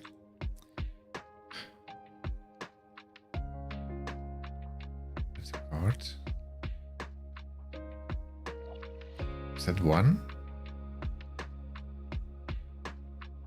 That's much more expensive than I expected.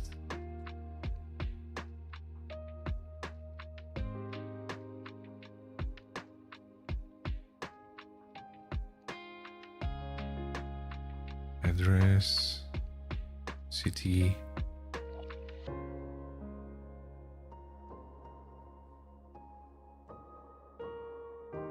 What?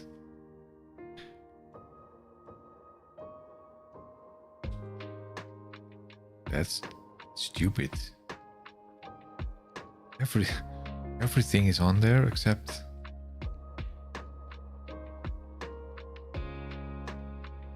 yeah, and I also wonder because Amazon.com.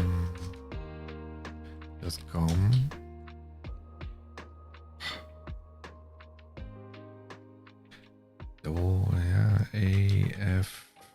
AFMLG. solo keys. And then you get to Ubico.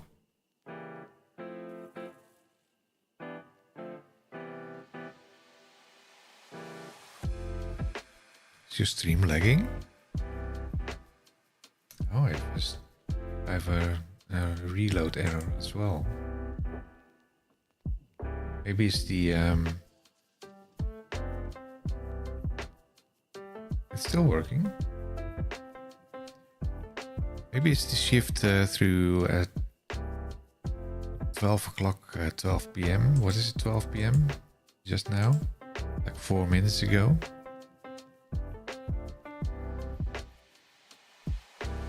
Should not happen.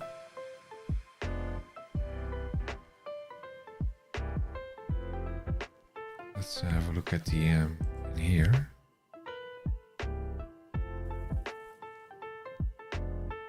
It's not red.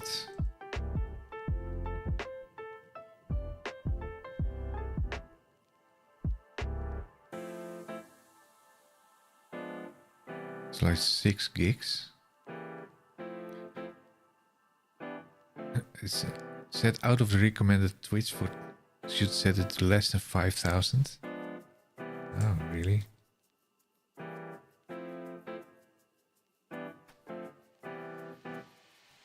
The YouTube board.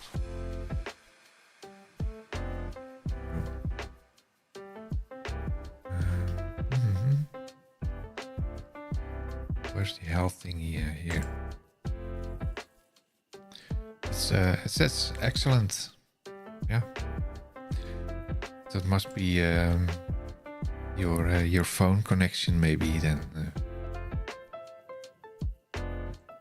I checked it in. Let's close this up, and let's close that up. Let's close this. Close that, and close this.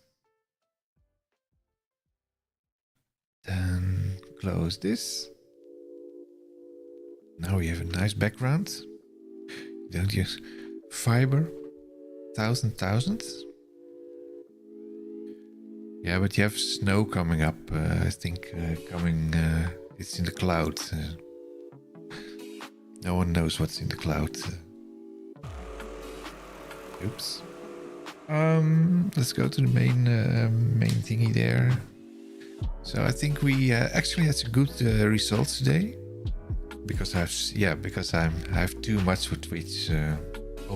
I'm overloading Twitch, I guess. Let me make a note of that quickly. So that's the speed rate for Twitch. Recommended. Below, what was it, 5,000? BPS, I think. Yeah. I made a note of it. I need to do some investigation on that part. Cool. I think we had some good results. I finally got the ribbons to work to actually load some Blazor C# functions from that area, so that's nice. So let's wrap it up. I will be back at least next week, Tuesday, I guess, is my next stream. Well, I'll probably do some things on my website then, my Software software website. Yeah, thank you for joining the stream. And don't forget, if you haven't already, and you have already, subscribe or hit the follow button if you're on Twitch. And I see you next time, probably on Tuesday. Thank you. Bye bye.